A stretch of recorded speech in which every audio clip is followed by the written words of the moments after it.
Theron Nightshade was hunting on the northern border of his territory when he heard the scream. 200 years of existence had taught him to distinguish between different types of screams: terror, pain, rage. This was all three, compressed into one raw sound that cut through the storm like a blade.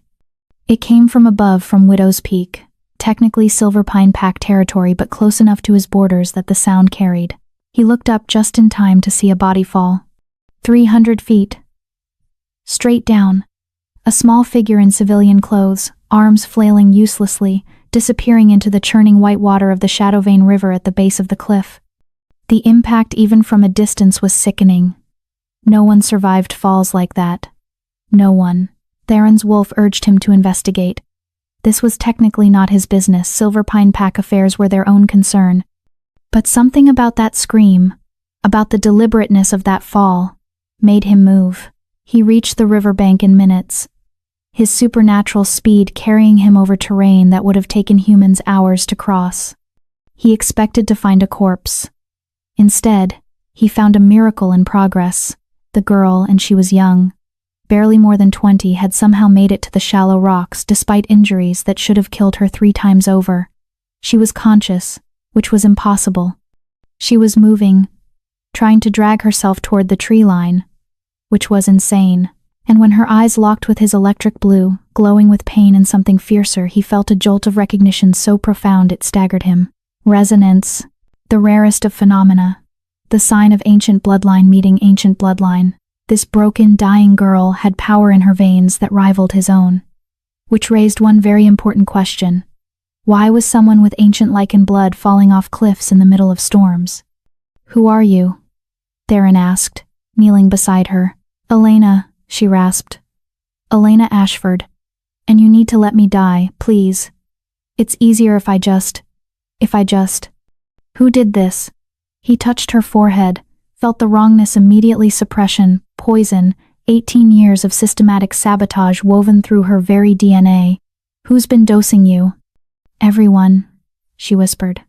"My whole pack. They said I was broken. Said I couldn't shift. Said I was worthless." Her eyes started to close. Theron made a decision that would change both their lives forever. "You're not dying today," he said, gathering her into his arms. "Because if someone went through this much trouble to kill you, you must be absolutely terrifying. And I want to see what happens when you wake up angry. This is the story of a murder that failed. And the revenge that didn't. If you want to see Elena wake up angry, and trust me, you do, smash that like button right now. Because what happens when an alpha king teaches a suppressed wolf how to hunt? Let's find out who pushed her off that cliff." Chapter 1. The Betrayal. The storm had been building all day, dark clouds rolling in from the western mountains like an invading army. By evening, the rain came down in torrential sheets, turning the narrow hiking trail up Widow's Peak into a treacherous river of mud and loose gravel. Elena's boots slipped with every step, her thin cardigan already soaked through, clinging to her small frame like a second skin that offered no warmth. She wiped water from her eyes, squinting into the premature darkness. Her phone buzzed in her pocket, the third reminder of the message that had brought her here. "Meet me at Widow's Peak, 8 p.m. Urgent. We need to talk about the ceremony. D. The mating ceremony. It was supposed to happen in 2 weeks, the culmination of a bond that had been arranged since they were children. Elena and Damien. The future Alpha and his Luna. It should have been the happiest time of her life. Instead, it had become a countdown to her execution. Elena's wolf had never emerged. 22 years old, and she still couldn't shift. In wolf culture, that made her latent, a genetic dead end. The pack elders whispered about it in corners, their disappointment barely masked. Damien's father, Alpha Gideon, had started making pointed comments about strong bloodlines and viable heirs, and Damien himself had grown distant, his touches perfunctory, his kisses cold and brief. She knew what was coming. She'd known for months. But the coward in her had hoped, prayed that love would be enough, that the boy who had defended her against bullies, who had promised her forever under the old oak tree, would fight for her. "Damien?" she called out, her voice snatched away by howling wind. A figure materialized from behind a massive lightning-scarred pine tree. Damien stood with his hands shoved into the pockets of his expensive rain jacket, his dark hair plastered to his forehead. He looked like a statue carved from marble, beautiful, cold, and utterly unreachable. "You came," he said flatly. Not a greeting, just an observation. "Of course I came." Elena's teeth chattered as she spoke, though she wasn't sure if it was from cold or the growing dread in her stomach. She took a hesitant step forward. "Damien, what's wrong? Is it your father? Is the ceremony—" "My father is dying," Damien interrupted, his voice devoid of emotion. Water dripped steadily from his nose and chin. "The healers give him 3 months, maybe less. When he passes, I become alpha of the Silver Pine Pack." Elena felt her heart clench. "I'm so sorry. I know you two have had your differences, but the pack needs strength, Elena." He finally looked directly at her, and the emptiness in his gaze made her stomach drop. "They need an alpha who can provide powerful heirs. A Luna who can shift, who can fight, who can lead beside me when I go to war." The words hit her like physical blows. "We've talked about this," she said, hating how her voice wavered. "Dr. Castellan said my wolf could still emerge. Late bloomers aren't unheard of. My bloodline is pure. Damien. The Ashfords have been part of Silverpine for 8 generations. It's not a late bloom." The cruelty in his voice was like a slap. "You're broken. Elena. You're a genetic anomaly.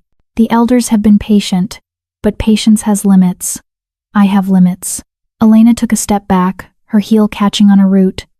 Behind her, she could hear the roar of the river far below, swollen with rainfall, violent and hungry. "Damien, you're scaring me. What are you saying?" Movement in the shadows. Another figure emerged from the tree line, and Elena's blood turned to ice. Vivienne Blackthorn. Tall, willowy, with raven black hair and amber eyes that gleamed with predatory satisfaction. She was the daughter of the Pax Beta, a powerful shifter in her own right, and Elena's former best friend, former being the key word. "He's saying he's done waiting," Vivienne purred, moving to Damien's side and threading her arm possessively through his. She looked at Elena with a mixture of pity and triumph that made bile rise in Elena's throat. The Silverpine Pack can't afford a weak Luna. Damien needs a real wolf. He needs me. The betrayal was a knife twisting in Elena's chest. "Vivienne," she breathed, her voice breaking. You knew how much I loved him. We grew up together. We were like sisters." "Love is a luxury, Elena," Vivienne said, examining her manicured nails as if bored. "Survival is a necessity. Damien needs a mate who can give him strong pups, secure alliances, and fight beside him. You were always going to be left behind. I'm just accelerating the inevitable." "Vivienne is carrying my child," Damien stated, each word a hammer blow. "She's been pregnant for 6 weeks. It's my heir." The world tilted violently. Elena stared at them, rain mixing with the hot tears that suddenly streamed down her face. "Pregnant," she whispered, "but we were supposed to be mates." We rejected the bond," Damien said, taking a step toward her. His boots squelched in the mud. "The elders sanctioned it this morning in a closed session. Officially, you are no longer my intended mate. You are no longer the future Luna. You are no longer anything to this pack." Elena's pride, the last shred of dignity she had left, made her straighten her spine despite the pain threatening to break her in half. "Fine," she choked out. "I'll leave. Tonight. I'll go to the city, find work, start over. You'll never have to see me again." Damien shook his head slowly, and something in that gesture made true fear spike through Elena's veins. "I can't let you do that." "What?" Her voice came out small, childlike. "You know too much about our border agreements," Damien explained, his tone almost apologetic. "Almost. The deals with the Eastern packs, the weapons shipments, the territory disputes we've kept quiet. If you leave angry, if you talk to the wrong people, it could destabilize everything I've worked for. I would never." Elena backed up another step. The edge of the cliff was close now. Too close. Rocks skittered beneath her feet, tumbling into the darkness. "I would never betray the pack. Damien, you know me." "And you're popular," Vivienne added, her smile sharp as broken glass. "The common pack members love you. If Damien exiles you, you become a martyr, a symbol of his cruelty. It weakens his rule before it even begins. We can't have that." Understanding crashed over Elena like a freezing wave. Her eyes widened in horror as she looked from Vivienne to Damien. "No," she whispered. "No, you can't be serious. It's tragic, really," Vivienne continued, her voice dripping with false sympathy. The grief-stricken girl, devastated by her inability to shift, distraught over losing her mate, takes a walk in the storm to clear her head. She ventures too close to the edge. The ground is slippery. She loses her footing. A terrible, terrible accident. Elena turned to run. She made it 3 steps before Damien moved. He was fast. Alpha blood made him supernaturally quick even in human form. His hand clamped around her wrist, jerking her backward. She screamed, twisting, trying to break free, but he was so much stronger. "I'm sorry, Elena," Damien said, and for a split second, just one heartbeat, she saw genuine regret flicker across his face. Then it was gone, replaced by cold determination. "This isn't personal. It's just politics." He released her wrist and shoved both hands into her shoulders with the force of a battering ram. Elena's feet left the ground. Time seemed to stretch and slow. She saw Damien's face, illuminated by a flash of lightning, handsome, terrible, watching her fall with those dead gray eyes. She saw Vivienne behind him, one hand on her flat stomach, smiling. Then there was only the rushing wind, the freezing rain, and the terrible certainty of the rocks below. Elena screamed until her voice gave out. Her body twisted in the air, arms flailing uselessly. She caught a glimpse of the river white water churning like a living thing, littered with jagged boulders that jutted up like broken teeth. The impact was catastrophic. Her body hit the water at a brutal angle, and the cold was so intense it felt like fire. Water rushed into her nose, her mouth, her lungs. Pain exploded through her left leg as it struck something solid beneath the surface. Her shoulder wrenched violently as the current seized her, dragging her under, tumbling her like debris. "I'm going to die," she thought with strange clarity. "He killed me. Damien killed me." The river battered her against rocks, each impact sending fresh waves of agony through her broken body. She tried to swim, to fight, but her limbs wouldn't respond. The current was too strong, and she was too broken. Darkness crept in at the edges of her vision. The cold seeped into her bones, into her soul. Elena stopped fighting.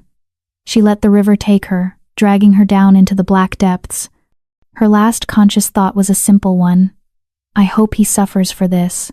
Then the darkness consumed her completely, and Elena Ashford ceased to exist. Chapter 2. The Alpha King. Pain. It wasn't a sensation. It was a universe. It was the only thing that existed in the void. White-hot, all-consuming, absolute.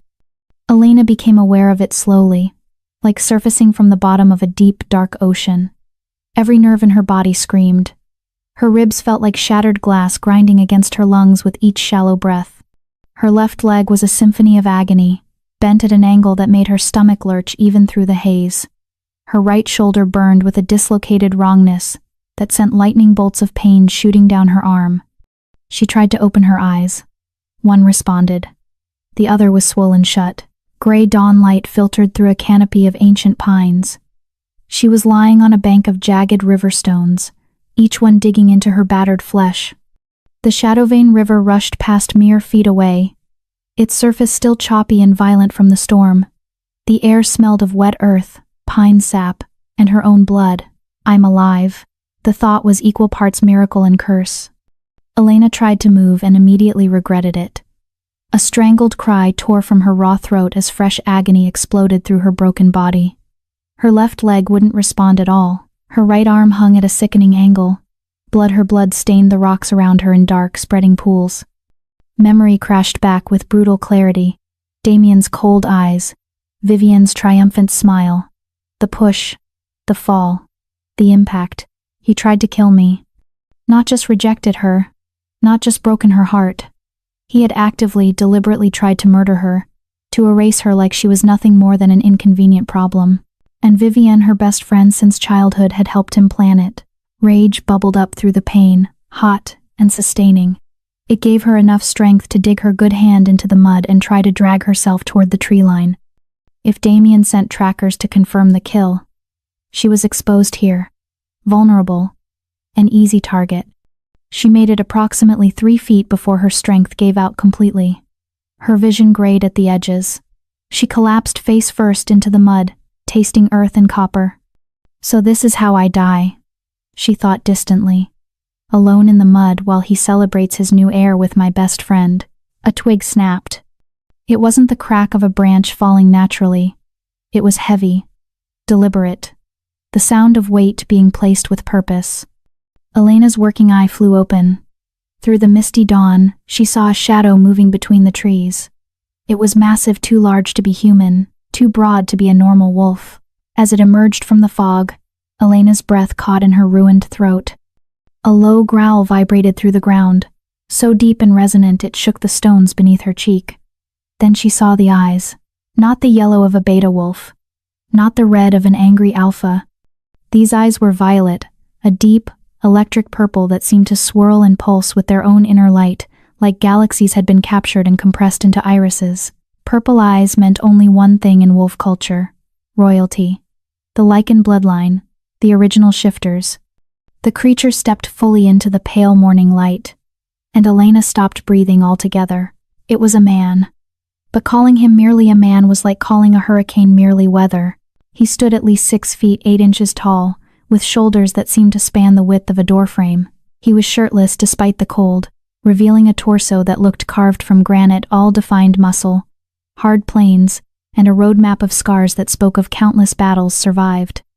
Rain-soaked black hair fell past his shoulders, framing a face that was all sharp angles and brutal beauty. His jaw was strong enough to break stone, his cheekbones could cut glass, but it was those eyes, those impossible violet eyes, that held her transfixed. This was Theron Nightshade, the Alpha King, the immortal wolf who ruled the Northern Territories with absolute authority, the man who was said to have personally executed over 100 traitors by ripping their throats out with his teeth. The legend who had fought in the Great Pack Wars 2 centuries ago and emerged as the sole survivor of his bloodline. His territory bordered the Shadowvane River. Elena had washed up on the wrong side of the boundary, and trespassing on Shadowland was punishable by immediate death. Theron moved closer with the fluid grace of a predator, his bare feet silent on the stones. He crouched down beside her broken body, and Elena couldn't even flinch away. She was too damaged, too exhausted, too defeated. He studied her with those unnerving violet eyes, his expression unreadable. Then he leaned forward and inhaled deeply, scenting her. "Silver pine," he rumbled. His voice was like rocks grinding together, deep underground, rough, ancient, dangerous. "You smell like betrayal and wet dog." Elena tried to speak, but only a pathetic whimper emerged from her damaged throat. "Trespassing on Shadowland carries a death sentence," Theron continued conversationally, as if discussing the weather, rather than her imminent execution. "The penalty is non-negotiable. I've killed for less." He reached out with one large hand. Elena flinched, expecting the killing blow, a quick snap of her neck, maybe, or claws through her heart. Instead, his rough fingers brushed the matted hair away from her forehead with surprising gentleness. He touched the gash there, still bleeding sluggishly, and the moment his skin made contact with hers, something extraordinary happened. Electricity. It wasn't a metaphor. Actual electrical current surged between them, hot, jarring, unmistakable. It shot through Elena's broken body like lightning, making her gasp. Every nerve ending that wasn't already screaming in pain suddenly lit up with a different sensation entirely. Recognition. Connection. Rightness. Theron jerked his hand back as if burned. For the first time, his stoic expression cracked. His violet eyes widened fractionally, and something that might have been shock flickered across his features before he locked it down. "Impossible," he muttered, staring at his hand like it had betrayed him. He looked at her more carefully now, his gaze cataloging her injuries with clinical precision. The broken leg twisted at an unnatural angle. The dislocated shoulder. The ribs that were clearly fractured, possibly puncturing internal organs. The bruises blooming across her pale skin like grotesque flowers. The hypothermia setting in from the river's freezing temperature. His expression shifted from shock to something darker, colder, more terrifying, rage. But the rage wasn't directed at her. His gaze snapped up to the cliff face high above them, barely visible through the morning mist. His lip curled back from his teeth, and they were sharp, Elena noticed. Too sharp. His canines were already lengthening, the wolf rising to the surface in response to his fury. "Who did this to you?" he demanded. The command in his voice was absolute, laced with alpha authority that compelled obedience even from those outside his pack. "Damien," Elena whispered. The name tasted like ash and poison. Damien Cross. Alpha heir of Silverpine. Theron's eyes flashed brighter purple, nearly glowing now. "The boy who plays at being a leader," he said with utter contempt. "I should have killed his father years ago for the border violations. Seems the rot runs in the bloodline." He stood up to his full, intimidating height and looked around the forest, his senses expanding outward. Elena could feel it, the pulse of his power rolling out like a shockwave, checking for pursuers, for threats, for witnesses. Finding none, he looked back down at her. "If I leave you here, you die within the hour," he stated with brutal honesty. "Internal bleeding, organ failure, hypothermia. Take your pick." Elena's working eye began to close. She was so tired, so cold. Death seemed almost peaceful compared to the agony consuming her. "If I take you," Theron continued, his voice cutting through the fog trying to claim her, "you belong to me. My pack does not harbor refugees. We do not shelter the weak, we only keep warriors. Assets. Tools that serve a purpose." He crouched down again, bringing his face level with hers. This close she could see flecks of silver in the violet of his eyes, could smell him pine and smoke and something wild and ancient that had no name. "So tell me, little wolf," he said softly, dangerously. "Which are you, warrior or worthless?" Elena didn't know where the strength came from. Maybe it was spite pure, undiluted hatred for Damien and Vivienne, and everyone who had dismissed her as broken. Maybe it was survival instinct. Maybe it was the strange electricity still humming under her skin from his touch. She met his violet gaze with her one working eye and rasped, "I am the one who will destroy them." Silence stretched between them, broken only by the rush of the river and Elena's labored breathing. Then, slowly, a smile curved Theron's mouth. It wasn't kind. It wasn't warm. It was the smile of an apex predator recognizing a kindred spirit. It was the smile of a king finding a weapon he could wield. "Good answer," he murmured. He bent down and scooped her up into his arms as easily as if she weighed nothing. The movement jostled her broken ribs, and white-hot agony exploded behind her eyes.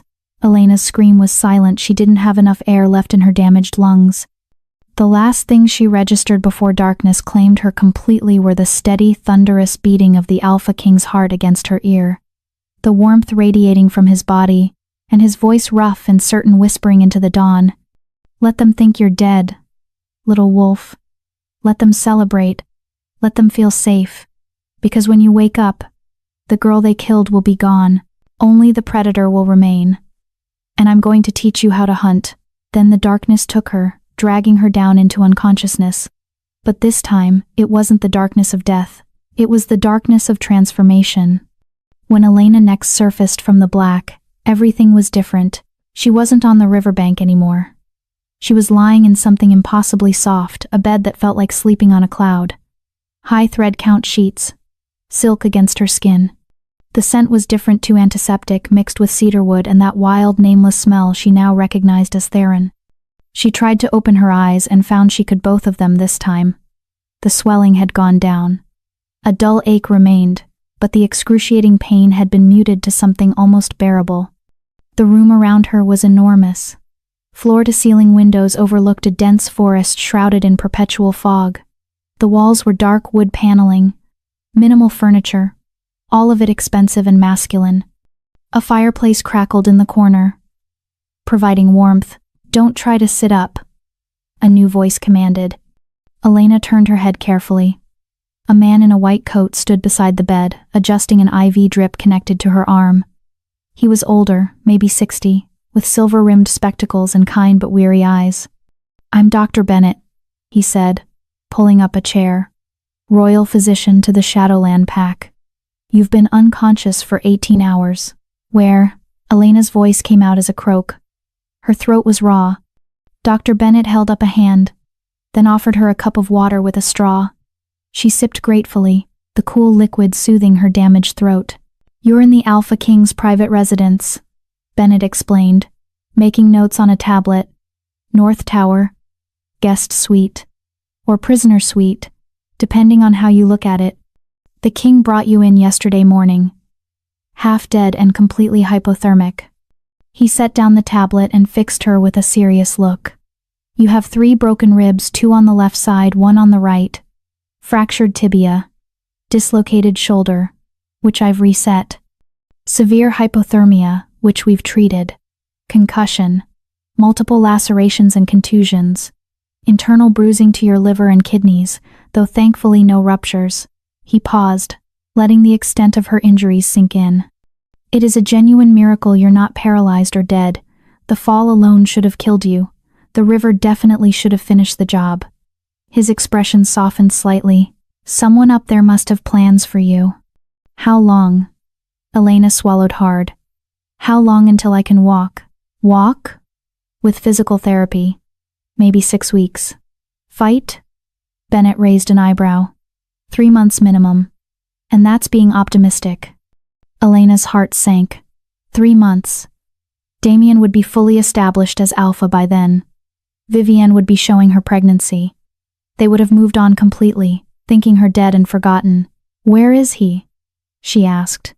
The king?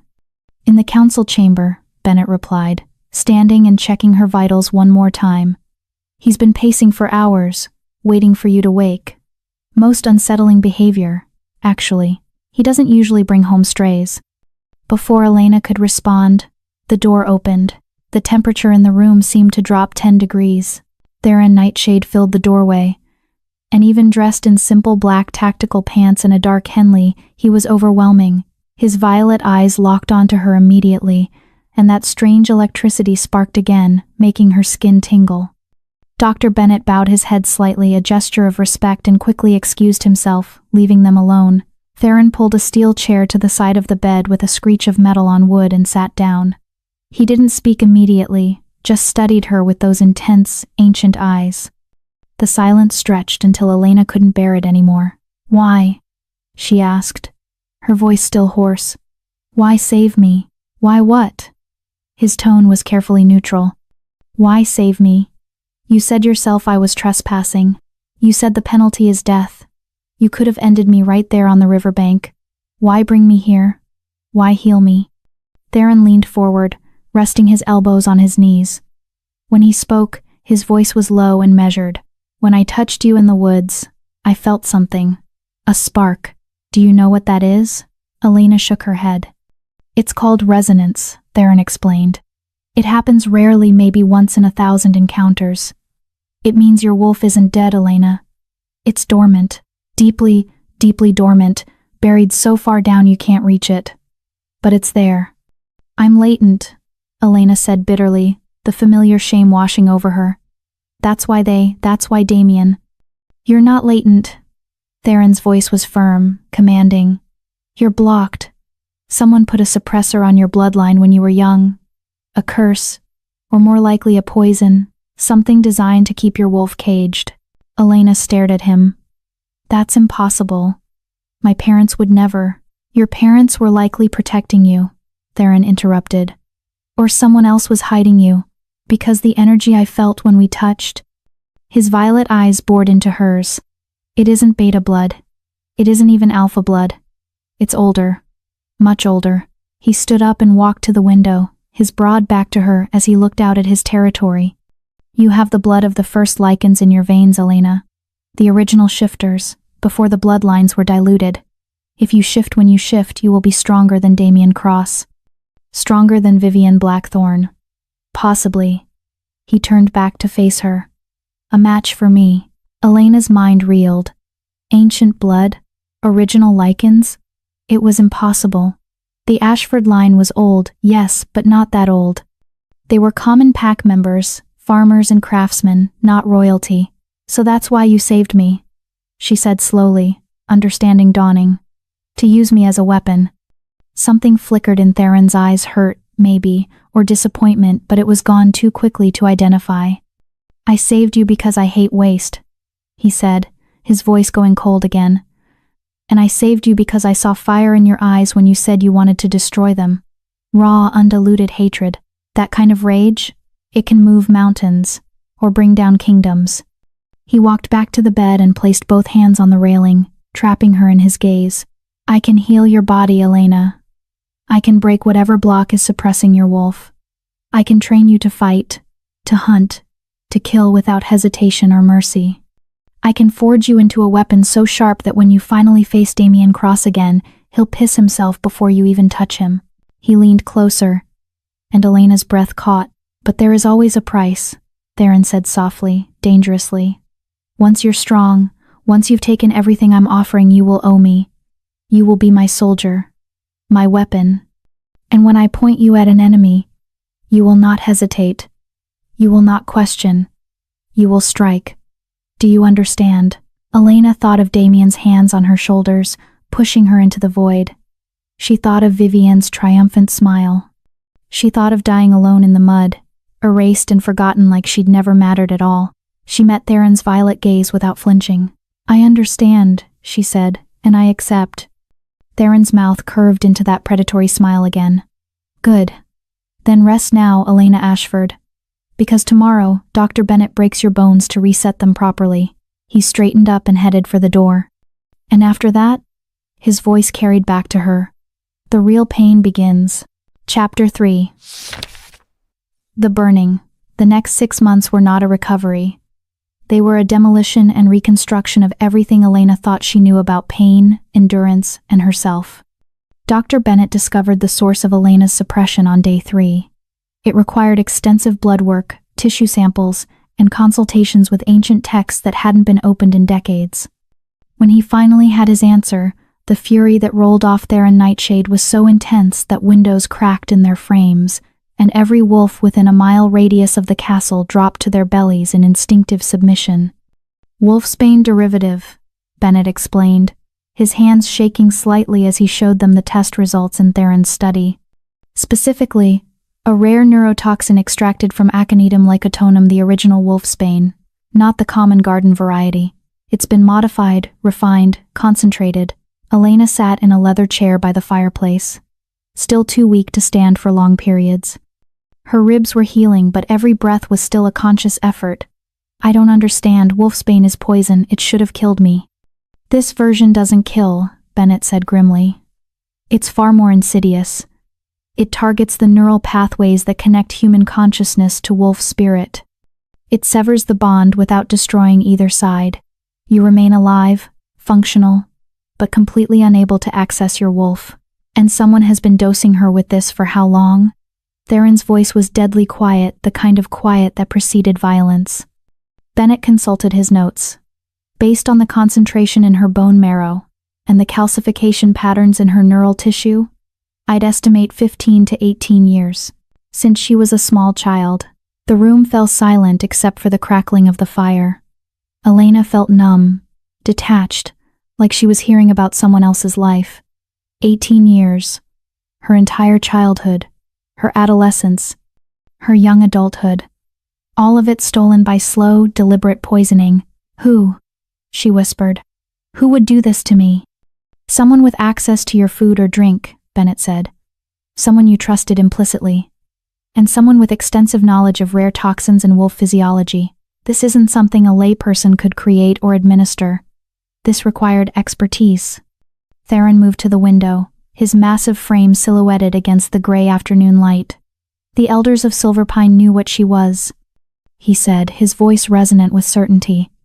They feared an ancient bloodline female would threaten their patriarchal power structure, so they crippled her, kept her weak and dependent.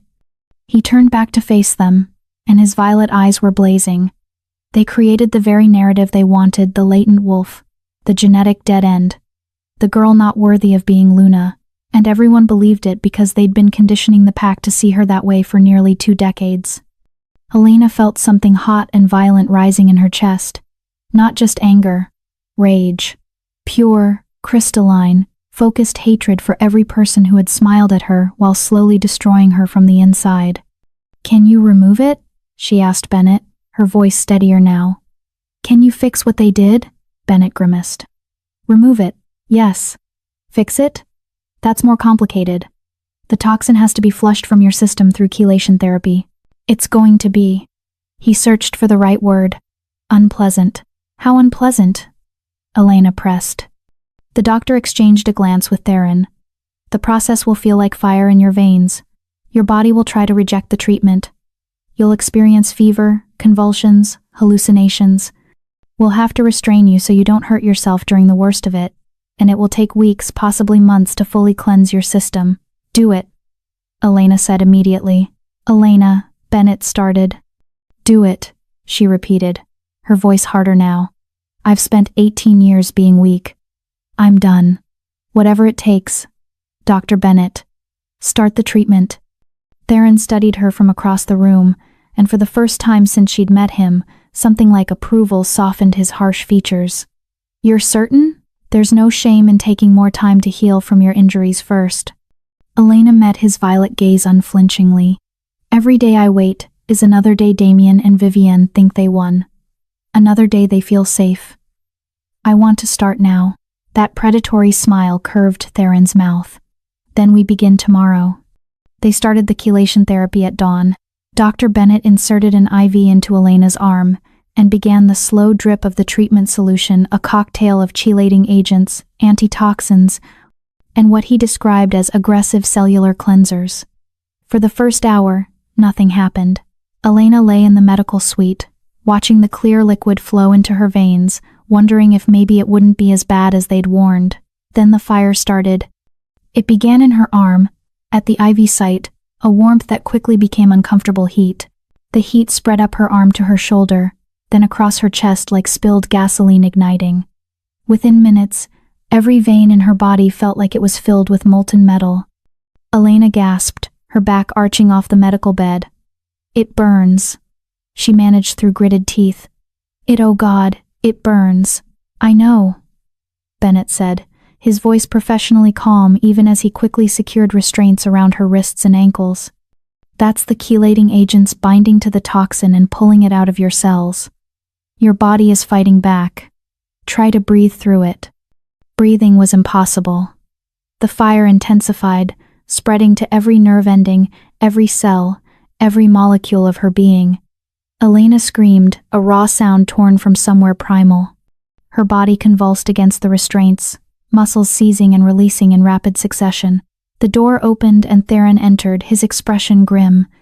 He pulled a chair to the side of the bed and sat down without a word. "You don't have to stay," Elena panted between waves of agony. Sweat was already soaking through her hospital gown. "I know you have other responsibilities." "I stay," Theron said simply. It wasn't up for debate. The hours that followed were a descent into hell. The fire in her veins gave way to chills so intense her teeth chattered violently, then back to burning. Her fever spiked to dangerous levels. Bennett kept a cold compress on her forehead, constantly replacing it as it heated to body temperature within minutes. She vomited repeatedly until there was nothing left, then dry heaved until her throat was raw. The hallucinations started on day 2. Elena saw her parents dead since she was 10 in that suspicious car accident, standing at the foot of her bed, their faces twisted in disappointment. "You were supposed to be special," her mother's ghost whispered. "We died protecting your secret, and you couldn't even shift." "They're not real." Theron's voice cut through the nightmare. His large hand found hers, his thumb stroking across her knuckles. "Elena, focus on my voice. They're not real." But they felt real. Everything felt real, and wrong, and impossible all at once. On day 4, she tried to claw the IV out of her arm, convinced it was a snake pumping venom into her body. Theron had to physically hold her down while Bennett sedated her. On day 7, she stopped recognizing people. Theron became Damien in her fevered mind. She screamed at him, begged him not to push her, pleaded for mercy that would never come. "I'm not him," Theron said over and over, his voice rough with an emotion she couldn't identify. "Elena, I'm not him. You're safe. You're here. You're going to survive this." Through it all, Through the worst moments when she was certain she would die, when the pain was so intense she wanted to die, Theron stayed. He never left the medical suite. He slept in the chair beside her bed. He held her hand through the convulsions, and talked her through the hallucinations, and caught her when she thrashed so violently she nearly fell off the bed despite the restraints. On day 14, the fever broke. Elena woke to pale morning light streaming through the windows. The fire in her veins was gone. The hallucinations had stopped. She felt weak, wrung out, but clear in a way she'd never experienced before. Like someone had wiped dirt from a window she'd been looking through her entire life. Theron was asleep in the chair, his head tilted back at an uncomfortable angle, dark circles under his eyes. His hand was still wrapped around hers. "You stayed," Elena whispered, her voice hoarse from screaming. Theron's eyes opened immediately, snapping from sleep to full alertness in an instant. He sat up, studying her face with those intense violet eyes. "How do you feel?" "Like I was hit by a truck," Elena admitted. "But different, better, clearer." Bennett bustled in, alerted by monitors that showed her vitals had stabilized. He ran a series of tests, drew blood, checked her neural responses with a series of lights and reflex hammers. Finally, he sat back with a tired smile. "The toxin levels in your bloodstream have dropped by 93%. Your neural pathways are beginning to regenerate. Elena, I think we did it. Your wolf should start to surface within the next few weeks." Elena felt tears prick her eyes, the first tears she'd shed since arriving at Shadowland that weren't from physical pain. "Thank you," she whispered. "Both of you. I couldn't have." "You could have," Theron interrupted, standing up and rolling his shoulders to work out the kinks from 2 weeks of sleeping in a chair. "You're stronger than you know. The treatment just revealed what was already there." He moved to the door, then paused. "Rest today. Tomorrow we start physical training." "Tomorrow?" Bennett protested. "She needs at least a week to recover from the chelation process." "Tomorrow," Theron repeated, his tone brooking no argument. He looked at Elena. "You said you wanted to start immediately. Did you mean it?" Elena pushed herself up to sitting, ignoring the way her muscles trembled with the effort. "I meant it." "Good." That dangerous smile again. "Tomorrow morning. 6 a.m. The training courtyard. Don't be late." Elena wasn't late. She arrived at the training courtyard at precisely 6 a.m., dressed in the simple black training clothes that had been left in her room. Her body still ached from the chelation, and her injuries, though healing with supernatural speed now that the toxin was gone, still made certain movements painful. But she'd be damned if she showed weakness. The courtyard was a massive outdoor space carved from gray stone, surrounded by high walls. Training equipment lined the perimeter: weights, punching bags, weapons racks, sparring dummies. The ground was packed dirt and sand, designed to cushion falls. Theron was already there, dressed in fitted black training gear that displayed the full intimidating scope of his physique. He was wrapping his hands with athletic tape, moving with the casual grace of someone who'd done this 10,000 times before. "You came," he said, not looking up from his hands. "Did you think I wouldn't? I thought you might be smart enough to take the rest your body needs." He finished wrapping and finally looked at her. But intelligence and stubbornness rarely coexist. Elena bristled. "I'm fine." "You're not fine. You're running on spite and pride." Theron crossed the courtyard to stand in front of her. "But spite and pride can be useful fuel, if channeled correctly.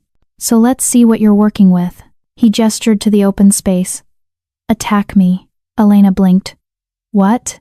"You heard me. Use whatever you've got. Attack me with the intention to hurt me." "I can't, I'm not trained." "Exactly." Theron's voice was cold, clinical. "You're not trained. You've spent your entire life being told you're weak, that you're broken, that you don't belong. And part of you still believes it. So prove me wrong. Attack me." Elena felt anger kindle in her chest. She stepped forward and threw a punch, awkward, telegraphed, all arm and no body weight behind it. Theron didn't even bother to block it. He simply moved his head 6 inches to the left and her fist sailed past his ear. "Pathetic," he said flatly. Again, Elena threw another punch. He caught her wrist mid-swing, twisted her arm behind her back, and had her face first against the stone wall before she could even process the movement. "You're fighting like a human," he growled in her ear, his body pressed against her back, using his weight to pin her. "Stop thinking. Feel. The wolf is instinct. It's hunger. Find the hunger, Elena." He released her. Elena spun around, and this time the anger was real. Hot, bubbling up from somewhere deep. She attacked again, multiple strikes, trying to be unpredictable.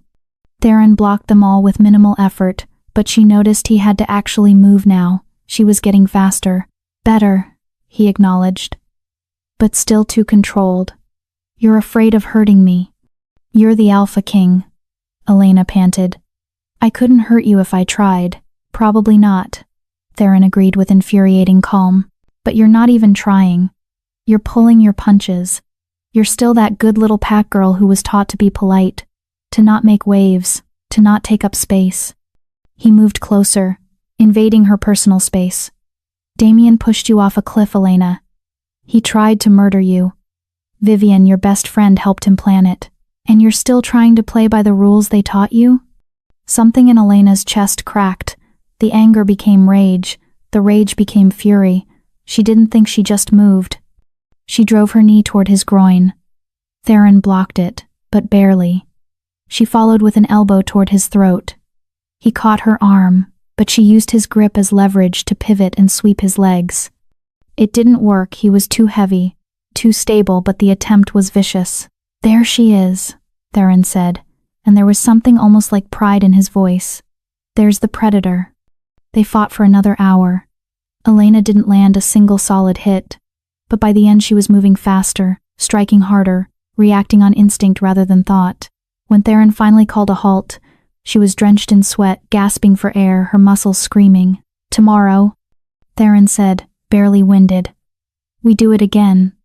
And the day after that. And the day after that. Until your body remembers what your wolf already knows. You were built to fight." The training became Elena's entire world. 6 a.m. to 8 a.m. Hand-to-hand combat with Theron. 8 to 9, breakfast and recovery. 9 to noon, strength training and conditioning. Noon to 1, lunch. 1 to 4, weapons training, everything from traditional blades to modern firearms. 4 to 6, endurance runs through the forest. 6 to 7, dinner. 7 to 9, tactical studies, learning pack hierarchies, territorial law, combat strategy. 9 p.m., collapse into bed. Repeat. Every day, Elena got a little bit stronger, a little bit faster. The broken bones healed completely. The dislocated shoulder regained full range of motion. The bruises faded, and underneath it all, something else was waking up. She started noticing things she'd never noticed before. Her sense of smell sharpened. She could identify people by scent from 50 yards away. Her hearing became acute enough to pick up conversations through closed doors. Her night vision improved dramatically. Food tasted more intense. Colors seemed brighter. And the hunger Theron kept talking about? She felt it now. A restlessness under her skin, an itching need to run, to hunt, to chase. Her wolf was stirring, pushing against the barriers that had held it down for so long. 3 months into training, something shifted. Elena was sparring with Theron, moving through combinations they'd drilled 1,000 times. She threw a cross, he blocked. She followed with a hook, he ducked. She aimed a kick at his ribs. And suddenly she was fast. Not human fast. Not even alpha fast. She was moving at a speed that blurred the edges of the world. Her kick connected with Theron's ribs before he could react. The impact sent him staggering back 3 steps. They both froze. Theron looked at her, and for the first time since she'd met him, she saw genuine surprise in his violet eyes. He rubbed his ribs experimentally, then smiled that dangerous, predatory smile that still made her heart skip. "Well," he said softly, "she wakes." That night, under the light of a full moon streaming through Elena's bedroom window, the fever hit. It wasn't the sickness of the poison. This was different. This was a burning that started in her marrow and radiated outward, consuming everything in its path. Elena's bones began to crack. to reshape, to elongate. She fell to the floor, screaming as her spine extended, her jaw reformed, her hands twisted into something new. The door burst open. Theron was there in seconds, dropping to his knees beside her. "Let it happen," he commanded, his voice taking on the alpha tone that compelled obedience. "Don't fight it, Elena. Accept the power. Accept what you are." Fur erupted from Elena's skin, white as fresh snow but tipped with silver that seemed to catch and reflect the moonlight. Her muzzle lengthened. Her teeth sharpened. Her human hands became powerful paws tipped with deadly claws. With a final, bone-shattering crack, the transformation completed. Standing in place of the girl was a wolf. But not just any wolf. Elena was massive, easily the size of a female alpha, possibly larger. Her coat was pristine white, fading to silver at the tips, making her look like she was carved from moonlight itself. And her eyes, when she finally opened them, glowed with electric blue fire. The white wolf threw back her head and howled. It was a sound of pain and triumph, of sorrow and joy, of death and rebirth. A sound that echoed across the mountains, carrying for miles, reaching all the way to the borders of Silver Pine Pack territory. In his new office, going through late-night paperwork, Alpha Damien Cross heard that howl. He paused, his pen hovering over a treaty document. Something about that sound made his blood run cold, made his wolf whimper and tuck its tail. He shook off the feeling and went back to work, dismissing it as paranoia. He should have listened to his instincts. Back in Shadowland, Theron stood slowly, his own beast pushing at the surface in response to the power radiating from Elena's wolf. His eyes glowed bright violet as he regarded the white wolf before him. "Beautiful," he murmured. "And terrifying." The white wolf looked at him with those electric blue eyes. Then, slowly, deliberately, she lowered her head, not in submission, but in respect, in acknowledgement. Theron reached out and placed his hand on her massive head, his fingers sinking into impossibly soft fur. "Welcome back," he said quietly. "We've been waiting for you." The white wolf huffed in response, a sound that might have been agreement or amusement. Then she threw back her head and howled again, a declaration of war. Let them hear her coming. Let Damien and Vivian know that death was on its way. Elena Ashford was dead. The white wolf had risen to take her place, and blood was about to be paid. Chapter 4. The Summit. The invitation arrived on midnight black parchment, sealed with the gold wax emblem of the High Council, a wolf's head surrounded by 7 stars, representing the 7 founding packs of the Northern Territories. The paper itself seemed to absorb light rather than reflect it, and the calligraphy was done in actual gold ink that shimmered when it caught the firelight. Elena stood in Theron's study, reading the formal script over his shoulder. The scent of him, pine and smoke, and that indefinable wildness had become as familiar to her as her own heartbeat over the past 6 months. The Winter Solstice Summit, she read aloud. To be held in the Citadel of Valoria on the eve of the longest night. All pack leaders and their chosen delegates are required to attend to renew territorial treaties and resolve outstanding disputes. Theron sat behind his massive oak desk, fingers steepled beneath his chin. He'd been staring at the invitation for the past 10 minutes with an expression Elena had learned to recognize as strategic calculation. "They'll be there," he said finally. Not a question. Damien and Vivienne. Elena's voice was steady, but her hand clenched into a fist at her side. "He's officially alpha now. His father died 3 weeks ago." "I'm aware." Theron's violet eyes flicked up to meet hers. "My intelligence network reported that Gideon Cross suffered a sudden heart attack in his sleep. Convenient timing, given that he'd been expressing concerns about Damien's leadership capabilities to the Elder Council." Elena's eyes widened. "You think Damien killed his own father?" "I think," Theron said carefully, "that Damien Cross is willing to remove anyone who stands between him and absolute power. His father, his former mate." He leaned back in his chair, the leather creaking. "Yes, they'll be at the summit. Damien needs to establish himself among the other pack leaders, and Vivian will be at his side, playing the devoted Luna." "Is she actually pregnant?" Elena asked, surprised by how little emotion the question stirred in her now. 6 months ago, the thought would have destroyed her. Now it was simply tactical information. "My sources say no." Theron's mouth curved into a cold smile. She announced a miscarriage 6 weeks ago. Very tragic. Very timely, considering she was never actually pregnant to begin with. She bought herself time to solidify her position, and now she can claim trauma as an excuse for not immediately producing an heir. Elena moved to the window, looking out at the perpetual fog that shrouded Shadowland. Her reflection in the glass showed someone she barely recognized. The fragile girl from 6 months ago had been burned away, replaced by someone harder, stronger, dangerous. Her white blonde hair was longer now, falling past her shoulders in waves. Her body had transformed from soft to lethal, all lean muscle and controlled power. But it was her eyes that had changed the most. They held a coldness that hadn't been there before. A predator's patience. When I see them, Elena said quietly, I'm going to want to shift.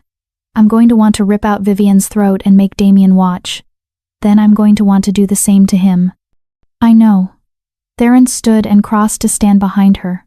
He was close enough that she could feel the heat radiating from his body, but he didn't touch her. He never touched her anymore, not since the night she'd shifted for the first time. Something had changed between them that night. Something neither of them had acknowledged. But you won't. Elena turned to face him. Why not? Because violence is forbidden at the summit on penalty of pack, exile, and execution, Theron said. The citadel of Valoria is neutral ground, protected by ancient magic and blood oaths older than any living wolf. If you attack them there, you'll be the one who suffers. He reached out and tucked a strand of hair behind her ear the first time he'd touched her in weeks. The contact sent electricity dancing across her skin, just like it had on the riverbank. Besides, he continued, his voice dropping lower, death would be too easy, too quick, too merciful. What I have in mind for them is far worse than a quick kill in a ballroom. Elena's breath caught. What do you have in mind? Theron's smile was absolutely wicked. We're going to destroy them slowly, publicly. We're going to let them see you alive, powerful, beautiful, and completely out of their reach. We're going to make them doubt everything. Make them paranoid. Make them wonder how much you know and who you've told. He moved past her to a cabinet and pulled out a velvet box. Tonight, we play with their minds. We plant seeds of doubt. We watch them crumble from the inside. He opened the box, revealing a necklace that made Elena's breath catch. It was a choker of black diamonds, each stone perfectly cut and radiating dark fire. At the center hung a pendant, a raw, unpolished piece of moonstone, the size of a quail's egg that seemed to glow with its own inner light. This is the Nightshade Sigil, Theron explained. It marks the wearer as under my personal protection, as part of my inner circle. His violet eyes met hers, intense and unreadable. As mine. The word hung in the air between them, heavy with implications neither of them would voice. Wearing this will confuse them, Theron continued, his voice carefully neutral again. They think you're dead. They'll see you alive, transformed, beautiful, and wearing the mark of the most powerful alpha in the territories. It will terrify them. They'll wonder what you've told me, what alliances you've made, what plans we've set in motion. Elena nodded slowly. Psychological warfare. The best kind. Theron moved behind her. May I? Elena lifted her hair, exposing the vulnerable curve of her neck. Theron's fingers were warm as he fastened the clasp, his touch lingering for just a moment longer than necessary. The weight of the necklace settled against her throat, substantial but not uncomfortable. The moonstone pendant rested just above her collarbone, and she could swear she felt it pulse in rhythm with her heartbeat. Perfect, Theron murmured, his breath ghosting across the shell of her ear. You look like a queen. Elena met his eyes in the window's reflection. I thought I was your weapon. Can't you be both? His smile was dangerous and beautiful. We leave tomorrow at dawn. Pack formal attire. The summit is as much about appearances as politics. And Elena? His expression turned serious. No matter what they say or do, you stay in control. We're playing a long game here. Understood? Understood. Elena agreed. But inside, her wolf stirred and snarled, hungry for blood. The convoy of black vehicles that comprised the Shadowland delegation departed at first light. Elena rode in the lead SUV with Theron, while his elite guard 6 of his strongest warriors followed in 2 additional vehicles. The drive to Valoria would take most of the day, cutting through mountain passes and ancient forests that existed in a perpetual state of twilight. Elena wore traveling clothes, black tactical pants, boots, and a fitted leather jacket, but her formal gown hung in a garment bag in the back. She'd seen it when Theron's staff had delivered it yesterday. Silver silk that looked like liquid metal, with a slit up to mid-thigh and a back cut so low it was nearly scandalous. It was a dress designed to make a statement, to command attention, to make Damien Cross choke on his regrets. "Tell me about Valoria," Elena said, as they wound through the mountain roads. She'd never been to the neutral city pack. Members of her status weren't invited to summit events. Theron kept his eyes on the road, but she could tell he was pleased by the question. He'd been training her in politics and pack dynamics along with combat skills. "Valoria is the oldest city in the Northern Territories," he began. "It was founded by the first Lycan Council over 1,000 years ago as a place where disputes could be settled without bloodshed. The city itself is built on a convergence of ley lines, natural channels of magical energy. That energy powers the protection spells that make violence impossible within city limits." "Impossible?" Elena questioned. "Not just forbidden?" "Impossible," Theron confirmed. "If you try to shift with intent to harm, your wolf is suppressed. If you try to strike someone in anger, your muscles lock up. The magic is absolute. It's the only reason packs with centuries-old blood feuds can occupy the same space without immediate warfare." Elena absorbed this. "So we really can't touch them." "Not physically. But words can wound just as deeply. Sometimes more so." Theron glanced at her. "You've gotten very good at finding people's pressure points during your tactical training. Tonight, you use those skills." They arrived in Valoria as the sun was setting, painting the marble city in shades of gold and crimson. The architecture was breathtaking, soaring spires, intricate archways, buildings that looked like they'd been carved from single pieces of stone rather than constructed. Everything gleamed, pristine and timeless. The summit venue was the Grand Citadel, a palace of white marble and gold that dominated the city's highest point. Theron's delegation was shown to a suite of rooms in the East Wing, lavish accommodations befitting his status as Alpha King. "You have 2 hours to prepare," Theron said as staff members unpacked their bags and laid out their formal attire. "The opening reception begins at sunset. That's where we'll make our entrance." Elena nodded and retreated to her assigned room to transform herself from warrior to weapon of a different kind. 2 hours later, Elena stood in front of a full-length mirror and barely recognized herself. The silver dress fit like it had been painted on her body, highlighting every curve that 6 months of brutal training had sculpted. Her white blonde hair had been styled in soft waves that cascaded over one shoulder, leaving the other bare to showcase the nightshade sigil at her throat. Her makeup was subtle but devastating smoky eyes that made the blue seem even more electric, lips painted a shade that looked like dark wine. She looked dangerous, powerful, nothing like the broken girl Damien had pushed off a cliff. A knock at the door. "It's time," Theron's voice called. Elena took a deep breath, channeling the wolf's confidence into her human form, and opened the door. Theron stood in the hallway wearing a black suit so perfectly tailored it looked like a shadow given form. His dark hair was pulled back, exposing the sharp angles of his face. His violet eyes widened fractionally when he saw her, the first genuine surprise she'd seen from him in weeks.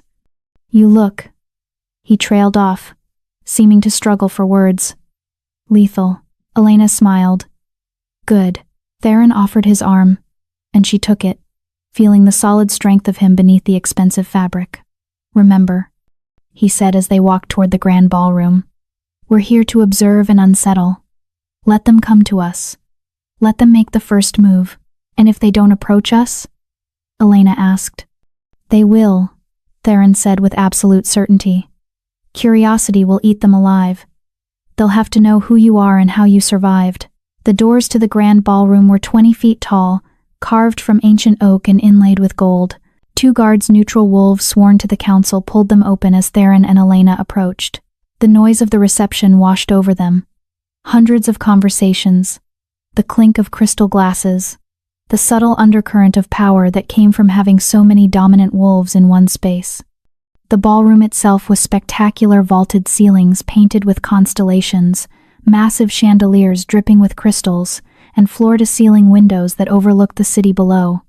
The crowd was a sea of designer gowns and expensive suits, each pack's colors and symbols displayed with varying degrees of subtlety. Elena recognized banners from packs she'd only heard about in stories.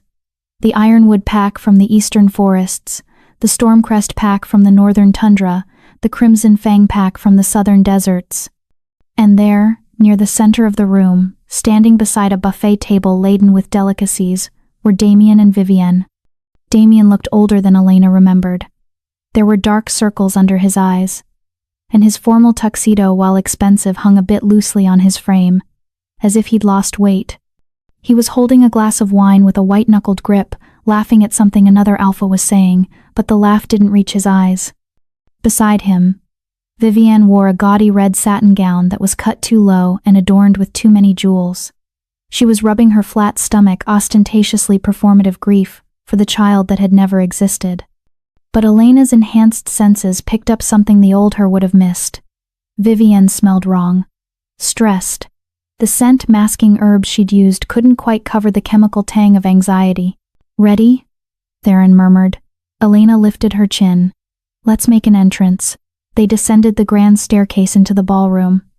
The effect was immediate. Conversations faltered. Heads turned. Every dominant wolf in the room felt Theron's power like a physical pressure, and instinct made them look. But it was Elena they stared at. Whispers started immediately, rippling through the crowd like wind through wheat. "Who is that? I've never seen her before. Look at the necklace she's wearing, the nightshade sigil. Is she the Alpha King's mate? She's stunning." Theron led Elena through the crowd with the effortless confidence of someone who'd been doing this for centuries. Lesser alphas dipped their heads in respect as he passed. Betas scrambled to get out of his way. And Elena, on his arm, felt the weight of hundreds of eyes assessing her, wondering about her, trying to determine her place in the pack hierarchy. They made their way toward the section where the most powerful alphas congregated, the inner circle of wolves who actually made decisions rather than just following them. And that path led them directly past Damien and Vivienne. Theron, as if suddenly noticing them, paused. "Alpha Cross," he said, his voice carrying just enough to be heard by those nearby but not so loud as to draw attention. "I heard about your father's passing. My condolences." Damien turned, and the moment his eyes registered Theron, his face went pale. He set down his wine glass quickly, too quickly, and offered a deep bow. "King Theron, I'm honored. Thank you for your condolences. My father's death was unexpected." "I'm sure it was," Theron said with absolutely no inflection, leaving it ambiguous whether it was sympathy or accusation. Damien's eyes flicked to Elena, drawn by the same magnetic pull that was affecting everyone else in the room. He looked at her face, and she saw recognition flicker. She had the same bone structure, the same basic features as the girl he'd known. But the similarities stopped there. The Elena he'd known was soft, uncertain, forgettable. The woman before him was carved from ice and moonlight, dripping in diamonds that cost more than his entire pack house. "I don't believe we've met," Damien said slowly, his voice uncertain. "I'm Alpha Damien Cross of the Silverpine Pack." Elena let the silence stretch just long enough to be uncomfortable before offering her hand. "Elena Ashford," she said clearly. No title, no pack affiliation, just her name, the name of the girl he'd murdered. Damien's face went from pale to ashen. The wine glass he'd set down tipped over, red liquid spreading across the white tablecloth like blood. His hand shook as he reached for hers, but he didn't take it. He just stared, his mouth opening and closing soundlessly. "Are you quite all right, Alpha Cross?" Theron asked with false concern. "You look like you've seen a ghost." Vivienne pushed forward, her amber eyes narrowing with suspicion and jealousy. "Elena Ashford," she said, her voice sharp. "That's an interesting name. We had a pack member with that name. She died tragically several months ago. Fell off a cliff during a storm." Elena met Vivienne's gaze without flinching, and she let just a hint of blue fire flash in her eyes, a wolf's eyes in a human face, visible only for a second. "How terrible," she said, her voice cool and smooth. "I'm sure her death weighs heavily on those responsible." The emphasis on responsible was subtle but unmistakable. Vivian's face hardened. It was an accident. A tragedy. She was troubled. Couldn't shift. We all tried to help her. But I've heard that story, Elena interrupted, her smile sharp as broken glass. The troubled girl who couldn't shift. The sympathetic pack that tried so hard to help. The tragic accident that was so very convenient for those who benefited from her death. She stepped closer to Vivian, invading her personal space in a way that made the other woman instinctively retreat. But I wonder, do you think the dead stay dead? Do you think betrayal goes unpunished? Do you think gravity is the only thing that doesn't lie? The last phrase, the exact words from the moment Damien had pushed her, hit its mark. Damien stumbled backward, actually stumbling, his face a mask of terror. "It's not possible," he whispered. You can't be. Can't be what?" Elena asked innocently. "Alive? Powerful? Standing here wearing the mark of the Alpha King while you barely hold together a territory that's rotting from the inside out?" Theron placed a possessive hand on the small of Elena's back. "Careful, my dear," he said, though his eyes gleamed with approval. "You're being rude to our hosts. My apologies," Elena said, not sounding apologetic at all. She looked directly at Damien. "It's just that I have very little patience for weak leaders who make tragic mistakes. Don't you agree, Alpha Cross?" Damien couldn't speak. He was hyperventilating, his eyes wild, looking between Elena and Theron like he was trying to solve an impossible puzzle. "We should go," Vivian hissed, grabbing Damien's arm. "You need air. You've been working too hard." "Oh, I don't think it's overwork," Elena said pleasantly. "I think it's guilt. Guilt is such a heavy burden, isn't it? It keeps you up at night. Makes you see things that aren't there. Makes you paranoid. Makes you wonder if that tragic accident you arranged was quite as final as you thought." She leaned in close enough to whisper, her voice audible only to Damien and Vivian. "Sleep well, Alpha Cross. Try not to have nightmares about cliffs and rivers and the wolves who don't stay dead." Then she straightened, smiled brilliantly, and took Theron's arm. "Shall we, my lord? I believe the Eastern delegation wanted to meet you." As they walked away, leaving Damien and Vivienne in the wreckage of their composure, Elena heard Damien's desperate whisper. "It was her. I know it was her. Those eyes, her voice, it's Elena." "Elena is dead," Vivian hissed back. "You're being paranoid. That's just some woman with the same name. It's a coincidence." "There are no coincidences." Damien's voice was rising, attracting attention. "She knows. She knows everything. How else would she know about the cliff? About gravity?" Their voices faded as Elena and Theron moved deeper into the crowd. "You did well," Theron murmured in her ear. "Very well. You planted the seeds perfectly. Now we let them grow." Elena smiled, but it wasn't a kind expression. "That felt better than I expected." "Revenge always does," Theron said. "But remember, this is just the beginning. Tomorrow is the ceremonial hunt. That's where things get interesting." "What happens in the hunt?" Elena asked. Theron's smile was absolutely predatory. "You'll see. But I suggest you get a good night's sleep. Tomorrow, you're going to need all your strength." As the reception continued around them, Elena felt her wolf stirring beneath her skin, eager and hungry. She caught one last glimpse of Damien across the ballroom. He was being led away by Vivienne, looking over his shoulder at Elena, with the wide-eyed terror of a man who'd just realized his past had caught up with him. Good, Elena thought viciously. Let him be afraid. Let him lie awake tonight wondering if she was real or a hallucination. Let him doubt everything. Because tomorrow, in the woods, she was going to show him exactly how real she was. And exactly how big a mistake he'd made. Chapter 5. The Hunt. Elena woke before dawn to the sound of rain against the windows.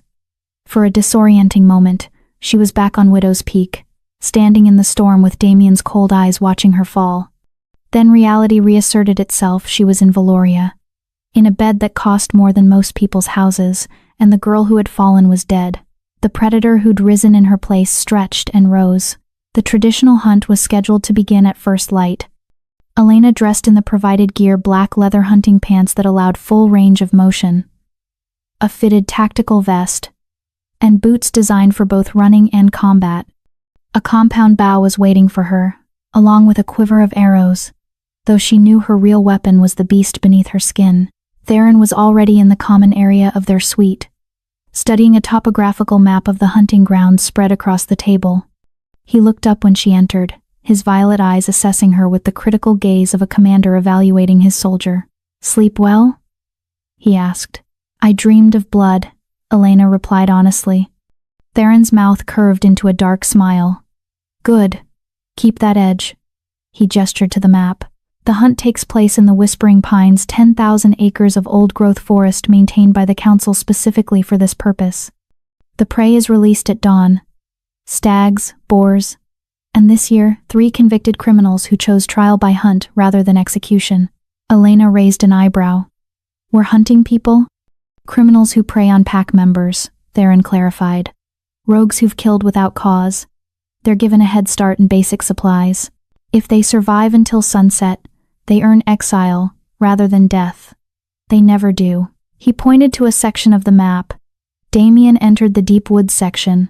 "My scouts report he's been drinking since the reception last night. He's reckless, emotional, and desperate to prove himself after your performance yesterday. He wants to kill something to remind himself he's still a man. Is he alone?" Elena's voice was carefully neutral, but her wolf was already snarling, eager. "Vivian is with him." She insisted on watching, presumably to make sure he doesn't do anything stupid that might damage his reputation further.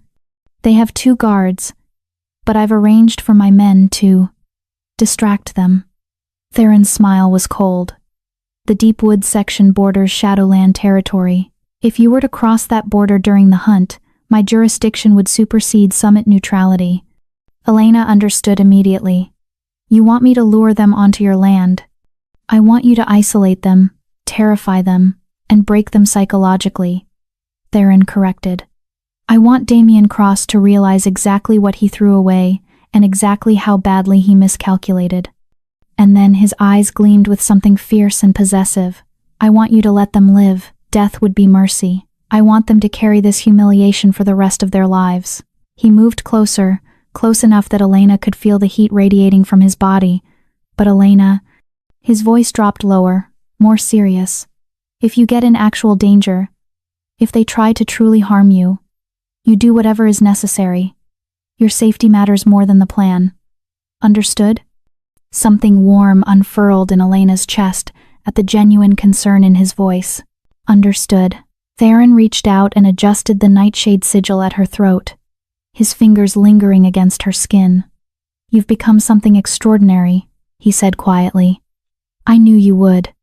I felt it that first night on the riverbank." "You felt a half-dead girl covered in mud," Elena pointed out, but she didn't pull away from his touch. "I felt power," Theron corrected. "Raw, untapped, burning beneath the surface. I felt potential. And now?" His violet eyes met hers. "Now I see a queen." The moment stretched between them, charged with all the things neither of them would say. Then Theron stepped back, breaking the spell. "The hunt begins in 20 minutes. Take the northwest trail into the Whispering Pines. Trust your wolf. She knows where to go." The Whispering Pines earned their name from the way the wind moved through the ancient trees, creating sounds that were almost like voices, almost like warnings. Elena moved through the forest with supernatural grace, her enhanced senses absorbing everything: the rustle of small creatures in the undergrowth, the distant calls of other hunters, the scent signatures of dozens of wolves marking the territory. And underneath it all, she caught the scent she'd been tracking. Damien. Sour with fear and stale alcohol, mixed with Vivian's chemical anxiety barely masked by expensive perfume. Elena followed the trail deeper into the forest, moving silently despite the thick carpet of pine needles. She could hear them now, about half a mile ahead. Damien's voice, raised in anger, Vivian's sharp responses. She closed the distance carefully, using every technique Theron had drilled into her over the past 6 months. Approach from downwind, use the terrain for cover, move when they're distracted, be the shadow before you're the threat. She found them in a clearing near a rushing stream, a location that made her chest tighten with its eerie similarity to Widow's Peak. Damien was pacing, his hunting bow discarded on the ground. Vivian leaned against a tree, her arms crossed, watching him with barely concealed contempt. "Telling you it was her," Damien was shouting. "I saw her eyes, Vivienne. I know it was Elena. Elena is dead." Vivienne snapped back. "We watched her fall 300 feet into a river full of rocks. No one survives that. You're paranoid and drunk, and you're making us look weak in front of the other packs." She knew things. Damien spun to face her. She talked about gravity, about betrayal, about people who benefit from convenient deaths. How would some random woman know those things? Coincidence, lucky guesses, cold reading. Vivian pushed off from the tree. Or maybe, and here's a thought, maybe your guilty conscience is eating you alive and you're projecting it onto the first blonde woman who looks vaguely similar. "This isn't guilt," Damien snarled. "This is survival instinct. If she's alive, if she told the Alpha King what we did, then we'd already be dead," Vivian interrupted. "Theron Nightshade doesn't play games. If he knew we'd murdered one of his, whatever she is to him, he would have already ripped out our throats. The fact that we're still breathing means we're safe." Elena chose that moment to step out from the tree line.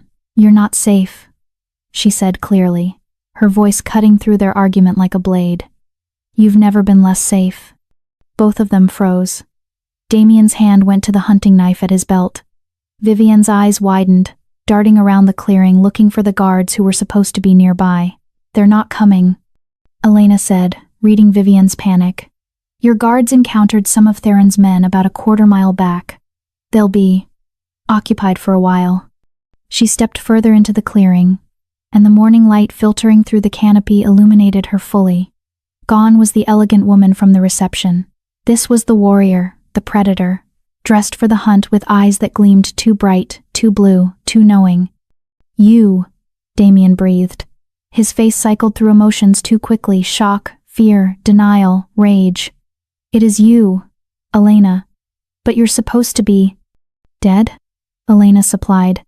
She moved closer, each step measured and deliberate. "I was. You made sure of that. Your hands on my shoulders. The push. The fall. I remember every second of it, Damien. Every single second." "How?" Vivian's voice came out strangled. "The river, the rocks, no one could survive." "I didn't survive," Elena said. "The girl you killed died on those rocks. But something else woke up in her place. She let blue fire flash in her eyes. Something you should have left sleeping." Damien's denial finally cracked. He laughed, a high, desperate sound. "Even if you are alive, what does it matter? You're still wolfless. You're still weak. You couldn't fight me then, and you can't fight me now. Is that what you think?" Elena tilted her head, studying him like a cat studies a mouse. "That I'm still that broken girl you pushed off a cliff? That 6 months of being dead and reborn changed nothing?" "You can't shift," Vivienne said. But there was uncertainty in her voice now. "We made sure of that. The wolfsbane derivatives in your food since childhood." Elena's smile was razor sharp. "So you admit it. You knew. You and your father poisoned me for years." Vivian's face went pale. She'd said too much. Revealed too much. "Beta Hemlock and the Silverpine Elders knew what I was," Elena continued, her voice cold as winter. "They knew I carried ancient bloodlines. They knew that if I shifted, I would be stronger than any of you. So they poisoned me, kept me weak, kept me obedient, kept me convinced I was broken." She took another step forward. Damien backed up, his heel catching on a root. "But the poison is gone now. Flushed from my system. And my wolf?" She smiled, and it was not a human expression. "She's awake, and she's very, very angry." "Prove it," Damien spat, trying to summon bravado through his fear. "If you can really shift, if you're really this powerful ancient wolf you claim to be, then prove it. Show me, gladly." Elena didn't give them time to react. She closed her eyes and pulled on the power that lived in her chest, the connection to her wolf that had been severed for so long and was now an unbreakable bond. The transformation was instantaneous, faster than Damien could shift, faster than Vivienne could scream. One moment, a woman stood in the clearing. The next, there was an explosion of silver light, and the sound of bones restructuring that echoed like gunshots. When the light faded, the white wolf stood in Elena's place. She was enormous, standing nearly 6 feet at the shoulder, larger than any female wolf either of them had ever seen. Her coat was pristine white, fading to silver at the tips, making her look like she'd been carved from moonlight and winter itself. Her eyes, those electric blue eyes, burned with intelligence and rage. Her teeth were visible, long and sharp and promising violence. Damien fell backward, scrambling away from her. "Impossible," he whispered. "You can't be, that's not possible." The white wolf stalked toward him, each step deliberate, claws scoring deep grooves in the earth. She was massive enough that when she stood over Damien's fallen form, she blocked out the sun entirely, casting him in her shadow. A low growl rumbled from her chest, so deep and resonant it vibrated through the ground. It was the sound of an apex predator, an ancient thing, something that belonged in myths and nightmares rather than the modern world. Vivienne tried to run. The white wolf was faster. She appeared in Vivienne's path before the woman had taken 3 steps, moving with supernatural speed that left after images. Vivienne screamed and fell to her knees, her hands up in a useless gesture of submission. The white wolf shifted back to human form, the transformation flowing like water. Elena stood naked in the clearing, unashamed, powerful, terrible in her beauty. She crouched down in front of Vivienne, getting close enough that they were breathing the same air. "You wanted to be Luna," Elena said softly, her voice still carrying an undertone of the wolf's growl. "You wanted the power, the status, the title. You were willing to betray your best friend, help murder her, lie about a pregnancy, all for power you thought you deserved." She leaned even closer. "So look at me, Vivienne. Look at real power. This is what you were trying to suppress. This is what you were afraid of." Vivienne was sobbing now, mascara running down her face in black rivers. "Please," she choked out. "Please, I'm sorry. I didn't know." "You're not sorry," Elena interrupted. "You're just sorry you got caught. You're sorry your plan didn't work. You're sorry that the girl you tried to erase came back stronger than you could ever be." She stood up and walked to where Damien was still on the ground, staring at her with wide, terrified eyes. She crouched beside him, and when she spoke, her voice was ice. "You pushed me off a cliff because you thought I was weak, because your father and the elders convinced you I was worthless, because you were too much of a coward to see my value." She grabbed his chin, forcing him to meet her burning blue gaze. "But here's what you didn't know, my parents died protecting my secret. They died because Beta Hemlock discovered what I was, and had their brakes cut to prevent them from taking me to healers who could break the suppression." Damien's eyes widened in horror. "Elena, I didn't know, I swear I didn't know about your parents." "Does it matter?" Elena asked. "You still pushed me. You still tried to kill me. You still chose power over love, over honor, over basic decency." She released him with a shove that sent him sprawling. "And now you get to live with that choice." She stood up, her body beginning to shimmer with the pre-shift glow. "I'm not going to kill you. Death would be too easy, too quick, too merciful. Instead, I'm going to let you live. I'm going to let you go back to your failing pack, to your rotting territory, to your position that's slipping through your fingers. And every day, you're going to remember this moment. You're going to remember what you threw away. What you could have had if you'd just been brave enough to fight for me instead of killing me." Damien was openly weeping now. "Please, Elena. I'm sorry. I'm so sorry. Give me another chance. I'll reject Vivienne. I'll tell everyone the truth. You'll do nothing," Elena said coldly. "Because if you breathe one word about me being alive, if you try to use this information against Theron, if you do anything except slink back to Silverpine and pray I never think about you again." She let her eyes flash bright blue. Let the wolf rise close enough to the surface that her teeth lengthened. Her nails became claws. "I will come back. And next time, I won't be interested in mercy."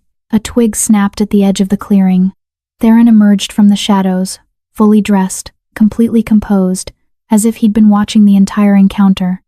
His violet eyes swept over the scene, Elena standing naked and powerful, Damien and Vivienne broken on the ground, and satisfaction curved his mouth. "I believe you've made your point," he said, moving to Elena and draping his jacket over her shoulders. The gesture was both protective and possessive. "The summit hunt is nearly over. We should return before your absence is noted." He looked down at Damien with utter contempt. "Alpha Cross, a word of advice. If you're asked about your hunt today, I suggest you claim you saw nothing of interest. Because if rumors start spreading about a white wolf in the Whispering Pines, if anyone starts asking questions about Elena Ashford being alive," his smile was absolutely terrifying. "Well, accidents happen all the time in the wild, don't they? And I would hate for you to suffer another tragic loss. Perhaps a fatal hunting accident this time." Damien nodded frantically, unable to speak. Theron's gaze shifted to Vivienne. "And you, Lady Blackthorn, I suggest you learn to control your tongue. The secret you just revealed about the poisoning, about the conspiracy, has been recorded by multiple sources. If anything happens to Elena, if any harm comes to her or to me, that evidence will be released to all the pack leaders. You'll be tried for attempted murder of an ancient bloodline. The penalty for that is death by burning. Do you understand?" Vivienne nodded, still sobbing. "Excellent." Theron wrapped an arm around Elena's shoulders and turned her toward the trail that led back to Valoria. "Come, my dear. Let's leave the trash where it belongs." As they walked away, Elena heard Damien's broken whisper. "What have we done? What have we done?" "Good," she thought viciously. "Let them drown in their guilt. Let them destroy themselves from the inside out." They were halfway back to the Citadel when Elena finally spoke. "Thank you for letting me handle it my way." Theron glanced at her, his expression unreadable. "You didn't need my help. You were magnificent, terrifying and magnificent." "I wanted to kill them," Elena admitted. "My wolf wanted blood. It took everything I had to walk away. That's what makes you dangerous," Theron said. "Not the rage. Anyone can be ruled by rage. It's the control, the discipline to choose strategy over satisfaction. That's what separates predators from monsters."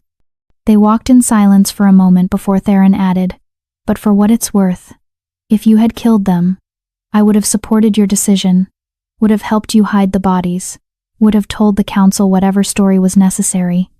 Elena stopped walking and turned to face him. "Why?" she asked. "Why do all of this for me? The rescue, the training, the political maneuvering. What do you get out of it, Theron?" Theron was quiet for a long moment, his violet eyes searching her face. When he finally spoke, his voice was softer than she'd ever heard it. 6 months ago, I found a broken girl on a riverbank. I could have walked away. Should have, probably. But when I touched you, when I felt that spark, something in me recognized something in you. Not just the ancient blood, not just the power." He reached out and cupped her face, his thumb brushing across her cheekbone. "I recognized a kindred spirit, someone who'd been betrayed and broken and left for dead, someone who refused to stay down." His expression grew more intense. "I've been alone for a very long time, Elena. Centuries. I've had alliances, relationships, even marriages of convenience, but I've never had an equal. Someone who could stand beside me instead of behind me. Someone who could match my strength with their own." Elena's breath caught. "Theron." "I'm not asking for anything," he interrupted quickly. "I'm not demanding anything in return for what I've given you. You owe me nothing but the service we agreed upon. But I need you to know." He paused, seeming to struggle with words. "You are not a weapon to me. You are not a tool. You are—" A howl cut through the forest. Then another. The hunt was ending, calling all participants back to the Citadel. Theron dropped his hand and stepped back, the moment breaking. "We should go. They'll be expecting us at the closing ceremony." Elena wanted to press, to make him finish that sentence, but she could see he'd already retreated behind his walls again, so she simply nodded and fell into step beside him. But as they walked back toward Valoria and the final summit events, Elena's mind was reeling. Not from the confrontation with Damien and Vivienne that had been cathartic but ultimately just a step in a longer plan. No, she was reeling from Theron's almost confession, from the vulnerability she'd seen in his eyes, from the realization that whatever was building between them was more than just an alliance of convenience, and from the terrifying knowledge that she was starting to feel the same way. The closing ceremony of the Winter Solstice Summit was held that evening in the Grand Ballroom. All pack leaders assembled to renew their territorial oaths and sign the updated treaties that had been negotiated over the 3-day event. Elena stood beside Theron as he signed the Shadowland Accords, presenting a unified front to the other packs. She noticed Damien and Vivienne across the room, both looking haggard and defeated. Damien couldn't meet her eyes. Vivienne stared at the floor. Good, Elena thought. Let them suffer. After the ceremony concluded, as pack delegations began preparing for their departures the following morning, a messenger approached Theron with an urgent missive. Elena watched his expression darken as he read it. What's wrong? She asked quietly. News from Silver Pine, Theron said grimly. Beta Hemlock has been found dead in his office. Apparent suicide wolfsbane poisoning. But the circumstances are suspicious. Elena felt ice slide down her spine. Someone killed him to silence him. That would be my assessment, Theron agreed. He looked at her seriously. The conspiracy runs deeper than we thought, Elena. Hemlock was a pawn, not the mastermind. Someone else orchestrated your suppression. Someone with more power and more to lose. Who? Elena demanded. That, Theron said darkly, is what we're going to find out. But we'll need to be in Silver Pine to do it. It's time to go home. Elena's wolf stirred at the word home. Not Silver Pine that had never truly been home, but the idea of returning to confront the rest of the conspiracy, to finally get justice not just for herself but for her parents that resonated deep in her soul. When do we leave? She asked. Theron's smile was cold and dangerous. Tomorrow. We're going to pay your old pack a visit. And this time, we're not leaving until we've burned out every last bit of rot. Chapter 6. The Return. The convoy of black SUVs tore through the muddy roads, leading to Silver Pine territory like a funeral procession, or an invading army. The distinction, Elena thought darkly, was merely a matter of perspective. Rain had returned, turning the world into varying shades of gray and brown. Elena sat in the back of the lead vehicle beside Theron, watching the landscape transform from the pristine forests of Shadowland to the deteriorating territory of her former pack. The change was stark and damning. Fields that should have been green with winter wheat were waterlogged and barren. The crops rotted in the ground. Fences sagged, broken and unmended. The few pack members she spotted on the roadside looked gaunt, their clothes worn and dirty. One old woman watched their convoy pass with hollow eyes that held no hope, only weary resignation. It's worse than I thought, Elena murmured, her enhanced vision picking up details she would have missed as a human. The land is dying. The land reflects its ruler, Theron said, his voice carrying no sympathy. When an alpha is corrupt, when leadership is built on betrayal and murder, the territory itself rejects them. It's the oldest law of our kind, the wolf and the land are one. Poison one, poison both. He gestured to a field where diseased livestock stood in ankle-deep mud. Damien Cross has been alpha for 3 months. In that time, crops have failed, game has migrated away, and the river, he pointed to a glimpse of the shadow vein visible through the trees, has turned brackish near Silver Pine borders. Nature is punishing them. Because Damien killed his fated mate, Elena said softly.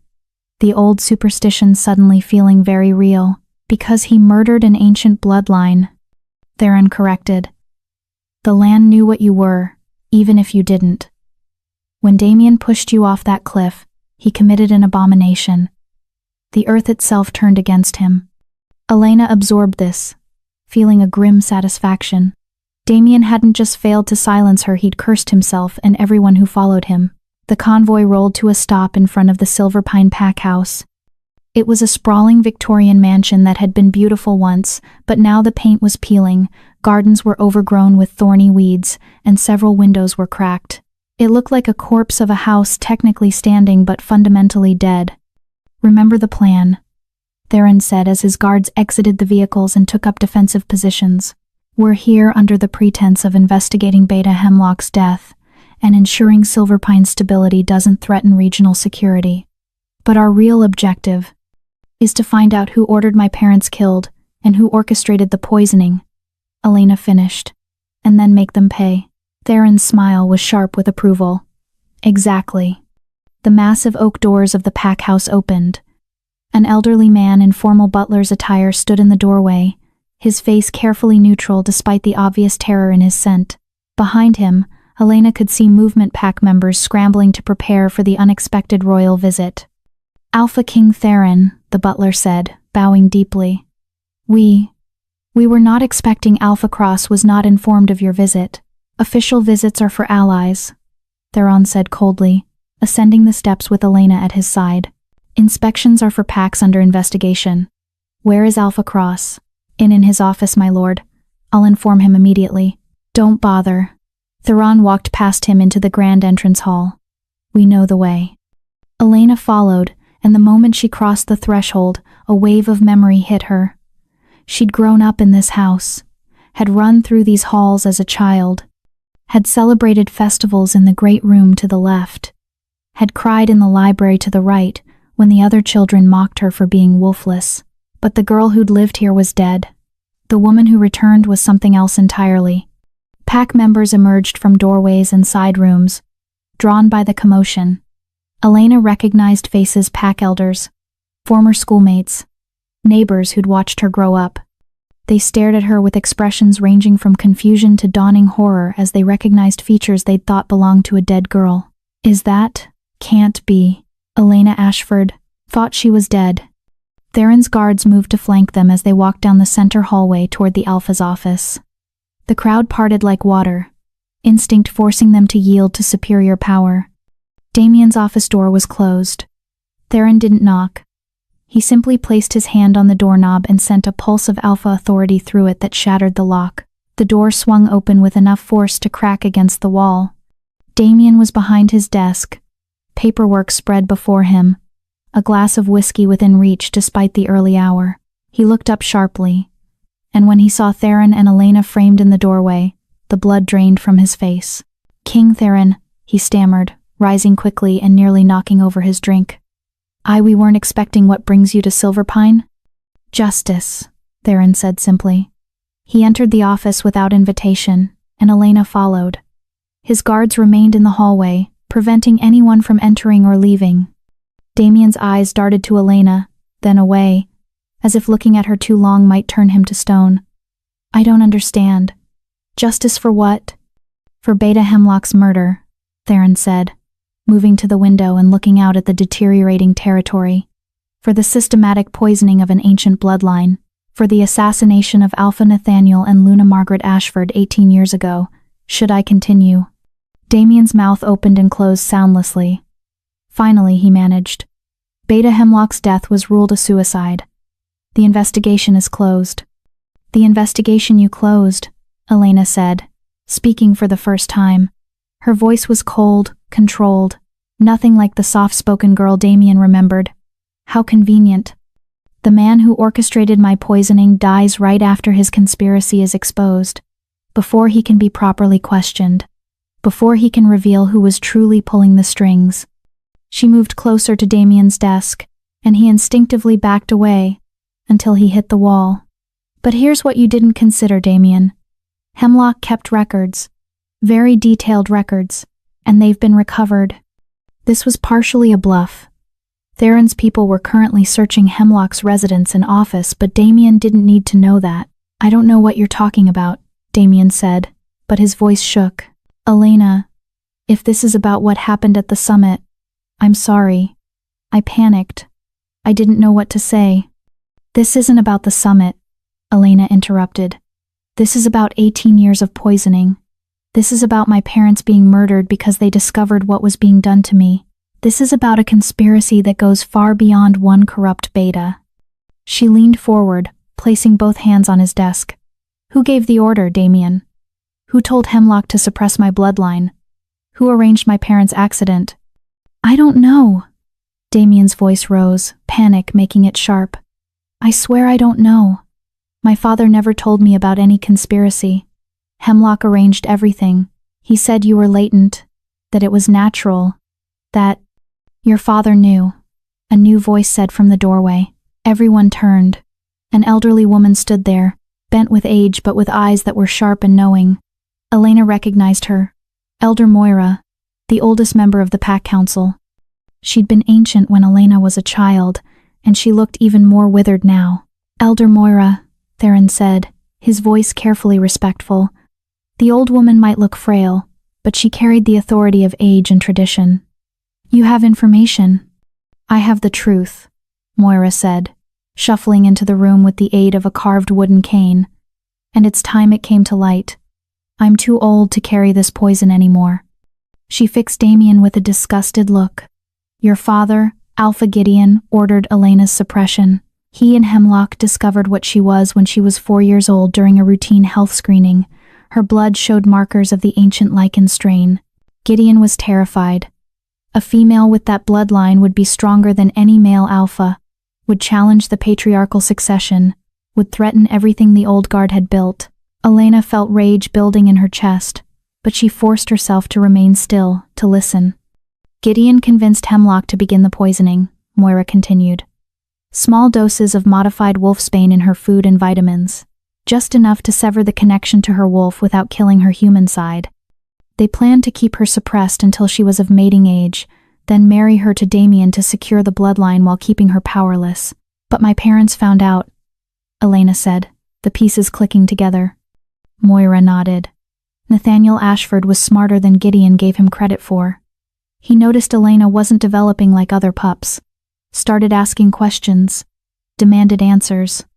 Threatened to take Elena to the healers in the north who would discover the suppression. The old woman's voice grew heavy with sorrow. So Gideon arranged the accident, made it look like brake failure on a mountain road. Nathaniel and Margaret died instantly. The room was silent except for the sound of rain against the windows. Elena felt like she couldn't breathe, couldn't think. Her parents hadn't just died, they'd been murdered, executed for trying to protect her. You knew, Elena whispered, her voice deadly quiet. You've known for 18 years, and you said nothing? I was a coward, Moira admitted. I voted against the suppression when Gideon first proposed it to the Elder Council. But I was outvoted 3-1. And after your parents died, after I saw what Gideon was willing to do, I was too afraid to speak up. I told myself I was protecting the other pack members. That staying silent was the price of keeping everyone else safe. She looked at Elena with ancient, tired eyes. I am sorry, child. Sorrier than you can know. But sorry doesn't bring back the dead. It doesn't undo 18 years of poison. It doesn't restore what was stolen from you. Elena turned to Damien. Did you know? Did you know your father murdered mine? No. Damien's face was ash gray. I swear, Elena. I didn't know until just now. I thought your parents' death was an accident. I thought you were naturally latent. My father told me you were a liability for genetic reasons, that our pups would be weak. But he never told me. His voice broke. I'm a monster. I pushed you off that cliff because I believed his lies. I killed you for nothing. For a throne built on murder and deception. You didn't kill me, Elena said coldly. You tried to. There's a difference. And that difference is why you're still breathing. She straightened and looked at Theron. Where are the other elders? The ones who voted with Gideon? Dead, Moira supplied. Elder Thorne died of old age 4 years ago. Elder Silas had a stroke last year. Only Elder Benedict remains, and he's in the care facility on the north side of the property. His mind is gone, he doesn't remember his own name, much less decades-old conspiracies. How convenient, Elena said bitterly. Everyone who could face justice is already gone. Not everyone, Theron said. His violet eyes were cold with calculation. Gideon Cross is dead, but his estate remains. His assets. His legacy. He looked at Damien. How much of your pack's current resources came from your father's accumulated wealth? Damien looked confused by the question. Most of it. My personal accounts, the pack operating funds, the property deeds, it all passed to me when he died. Why? Because Theron said with dark satisfaction. Under ancient pack law, assets acquired through crimes against the Lycan bloodline are forfeit. Every coin Gideon earned while suppressing Elena, every property he bought, every investment he made, all of it is illegally obtained and subject to seizure. Damien's face went white. You can't, that's everything. That's the entire pack's financial foundation. Then you should have chosen your father more carefully, Theron said without sympathy. He pulled out his phone and sent a quick message. My lawyers will be here tomorrow to begin the asset recovery process. Everything Gideon owned now belongs to Elena as restitution for crimes against her person and bloodline. But the pack members, Damien protested desperately. They had nothing to do with this. They're already starving. If you take everything, the pack members will be given a choice, Elena said, and everyone turned to look at her. They can remain under your leadership, Damien, in which case they share your fate. Or, she paused, letting the word hang, they can swear loyalty to me. The room went silent. You? Damien breathed. You want to take over Silverpine? I want justice, Elena corrected. And justice means tearing down everything built on corruption and rebuilding it the right way. Silverpine Pack is dying under your leadership. The land itself rejects you. The crops fail. The game flees. The river turns foul. You know why. Damien said nothing, but his silence was answer enough. Elena turned to Elder Moira. Gather the pack, everyone who can walk, in the Great Hall. 1 hour. Moira studied her for a long moment, then nodded slowly. As you command, Ancient One. The title Ancient One, reserved for the original Lycan bloodlines, hung in the air like a benediction or a threat depending on who was listening.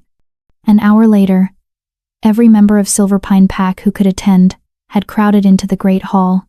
Elena stood on the raised platform where alpha announcements were traditionally made, with Theron beside her and his guards positioned strategically around the room.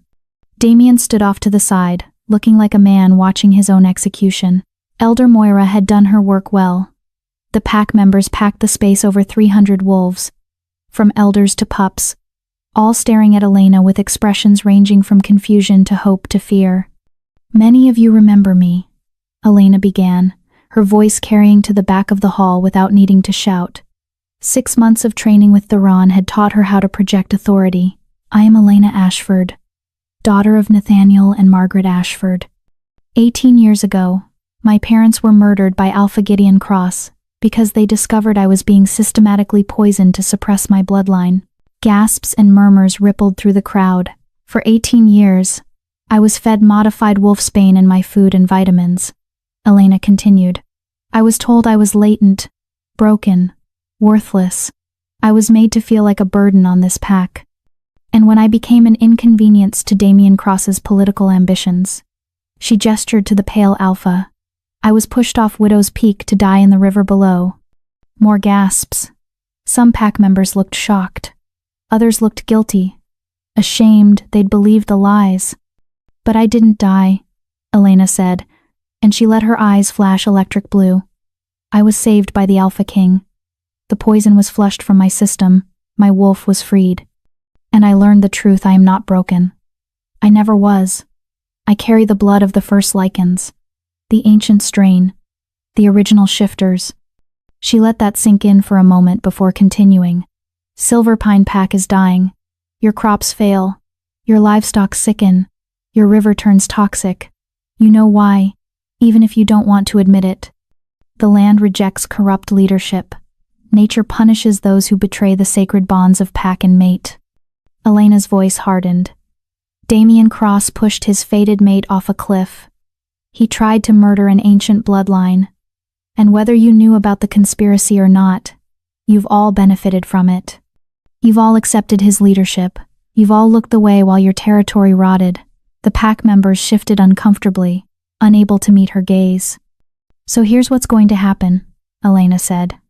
Effective immediately, all assets belonging to the estate of Gideon Cross are forfeit as restitution for crimes against my bloodline. That includes pack operating funds, property deeds, and business holdings. Panic rippled through the crowd. Someone shouted, "But that's everything! How will we survive?"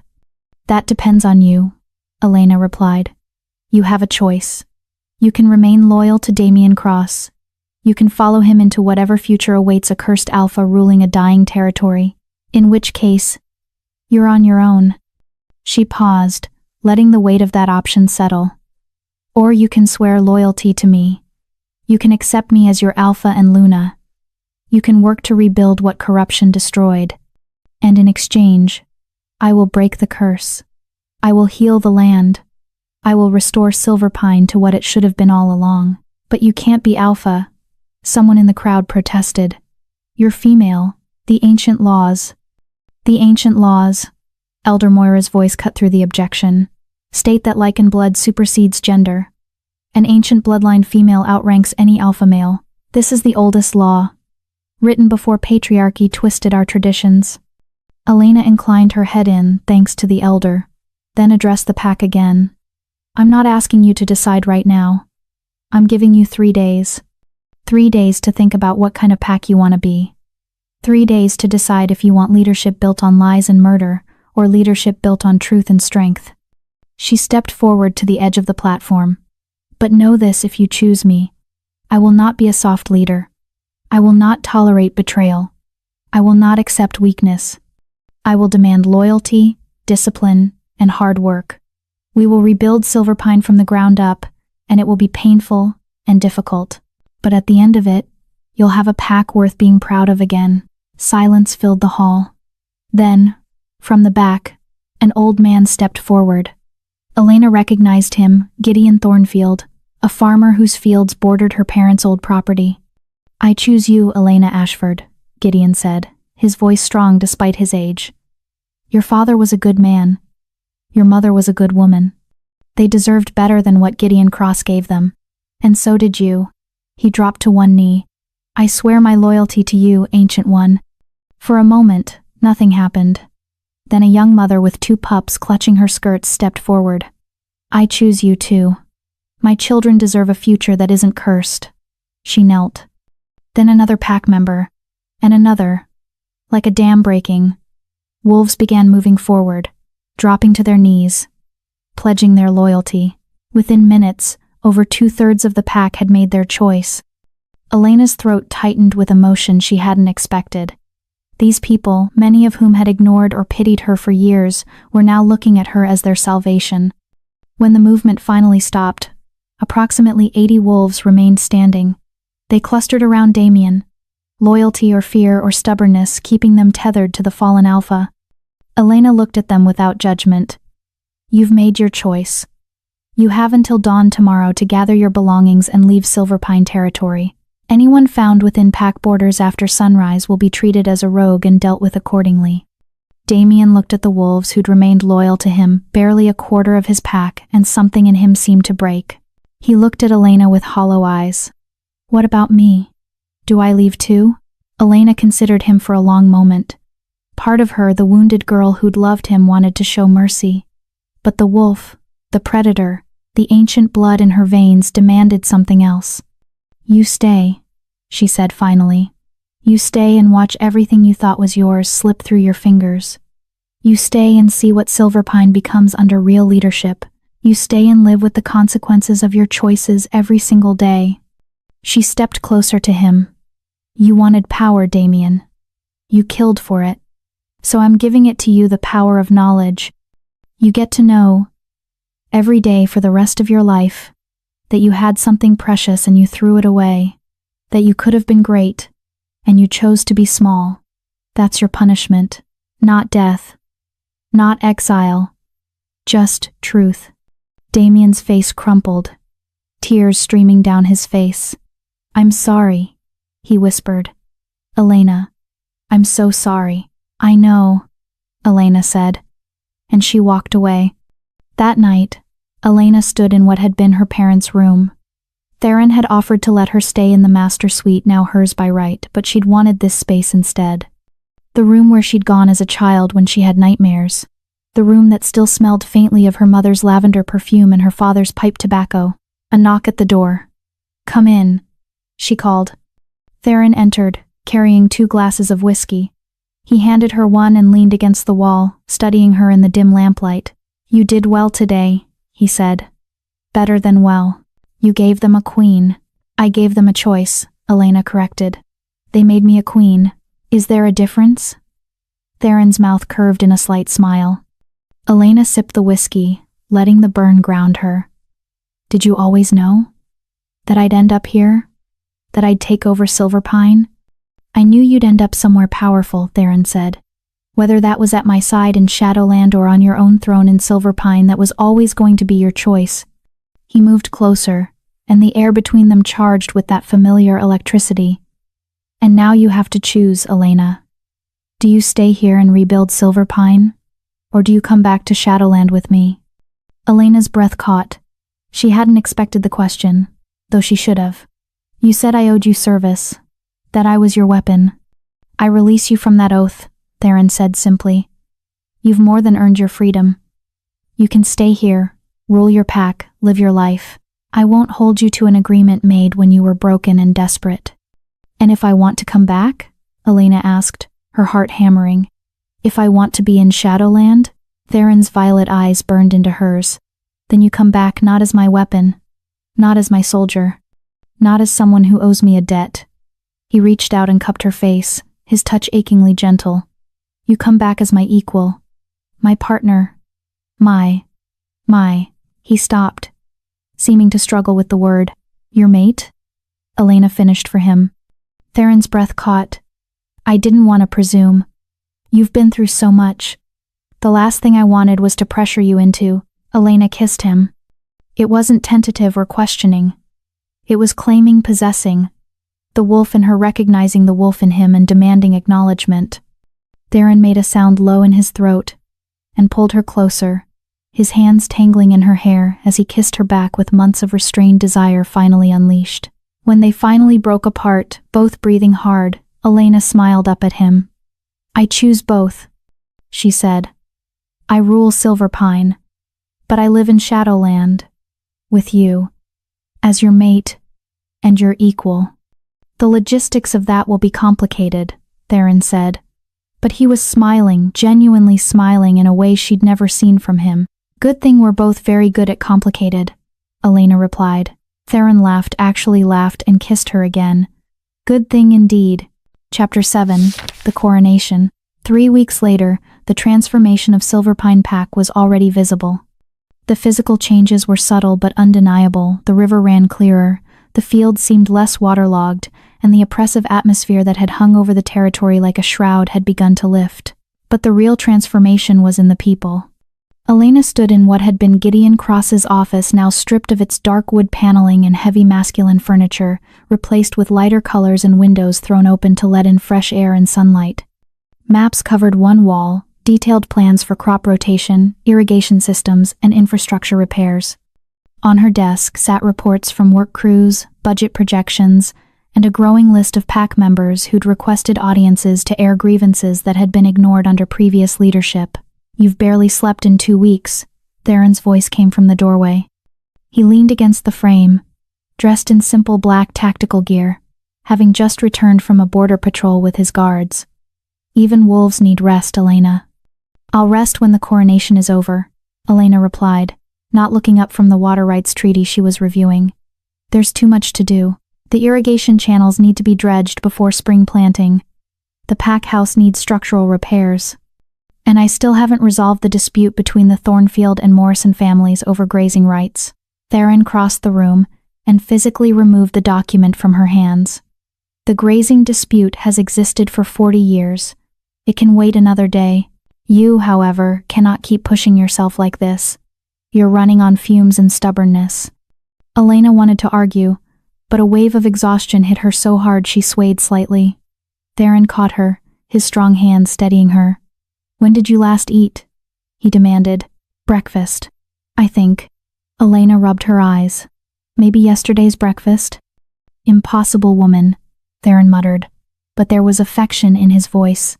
He guided her to the leather couch against the wall and physically sat her down.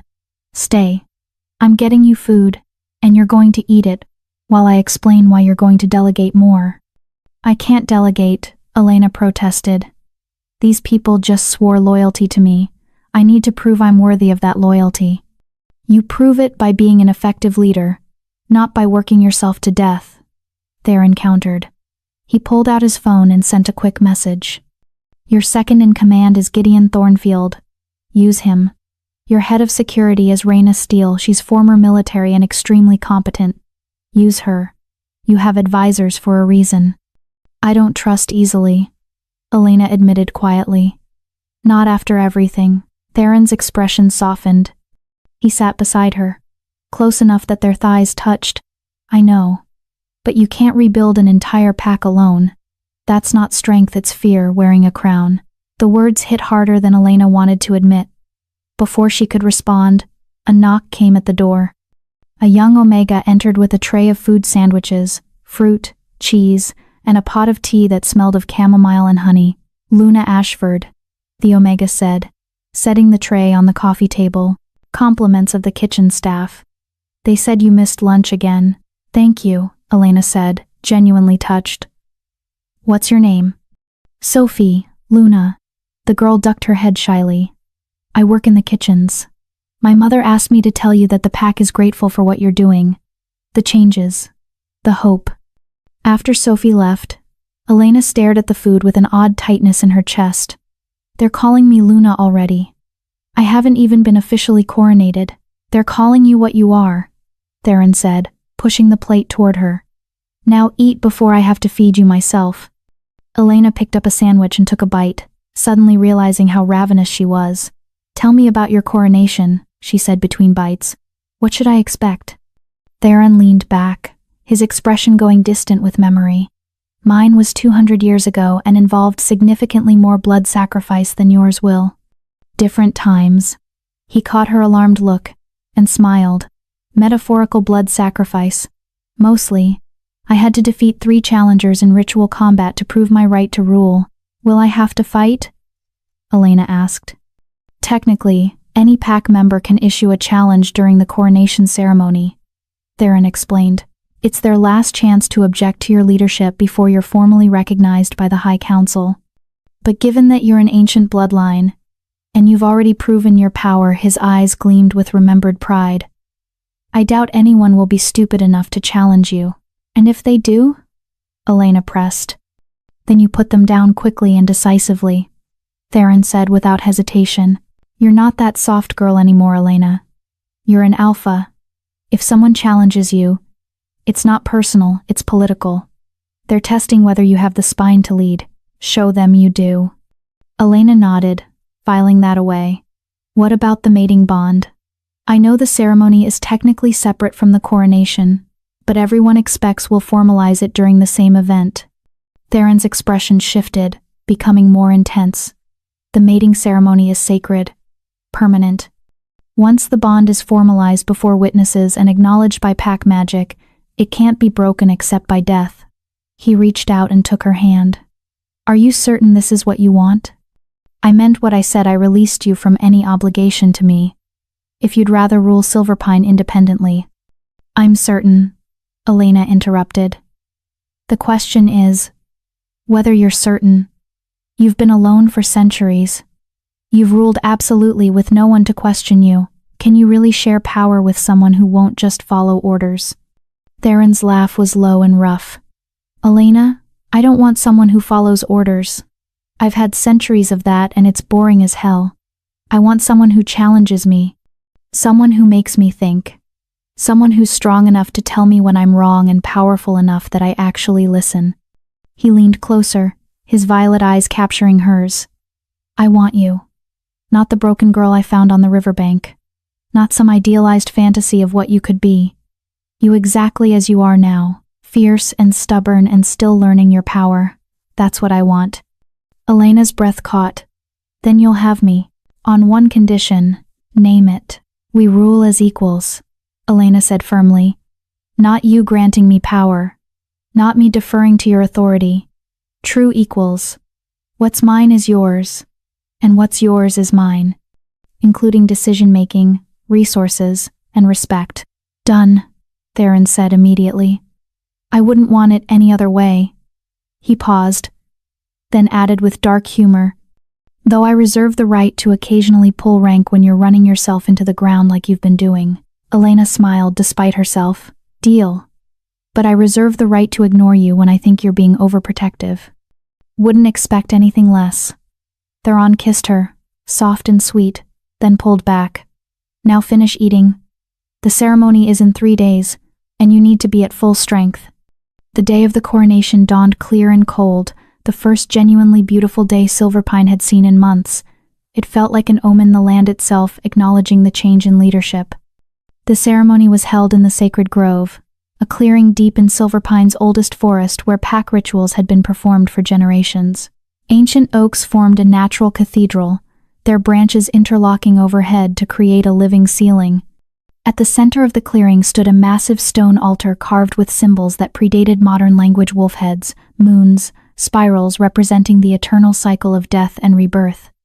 Every member of Silverpine Pack who'd sworn loyalty to Elena was present, arranged in concentric circles around the altar. Representatives from neighboring packs had been invited as witnesses, not just out of courtesy, but as political necessity. Elena's claim to Silverpine needed to be recognized by the broader wolf community or her rule would be seen as illegitimate. Elena waited in a preparation tent at the edge of the grove, wearing ceremonial robes that had belonged to her grandmother, white silk embroidered with silver thread in patterns that caught the light like moonlight on water. Her hair was unbound, flowing down her back in pale waves. The nightshade sigil gleamed at her throat. "You look like an ancient queen," a voice said from the tent entrance. Elder Moira entered, moving more easily than Elena had ever seen her. The old woman studied her with knowing eyes. "Your mother would be proud. Your father too." Elena's throat tightened. "I wish they were here to see this." "They are," Moira said with certainty. "The dead don't leave us, child. They live in the land, in the wind, in the blood we carry. Your parents are here. They've been here all along, waiting for this moment." The elder reached into her robes and pulled out a small wooden box. "This belonged to your mother. Margaret asked me to keep it safe and give it to you when the time was right. I think that time is now." Elena opened the box with shaking hands. Inside was a ring, simple silver band engraved with ancient runes, and beneath it, a letter written in her mother's flowing script. "My dearest Elena, if you're reading this, it means the truth has finally come to light.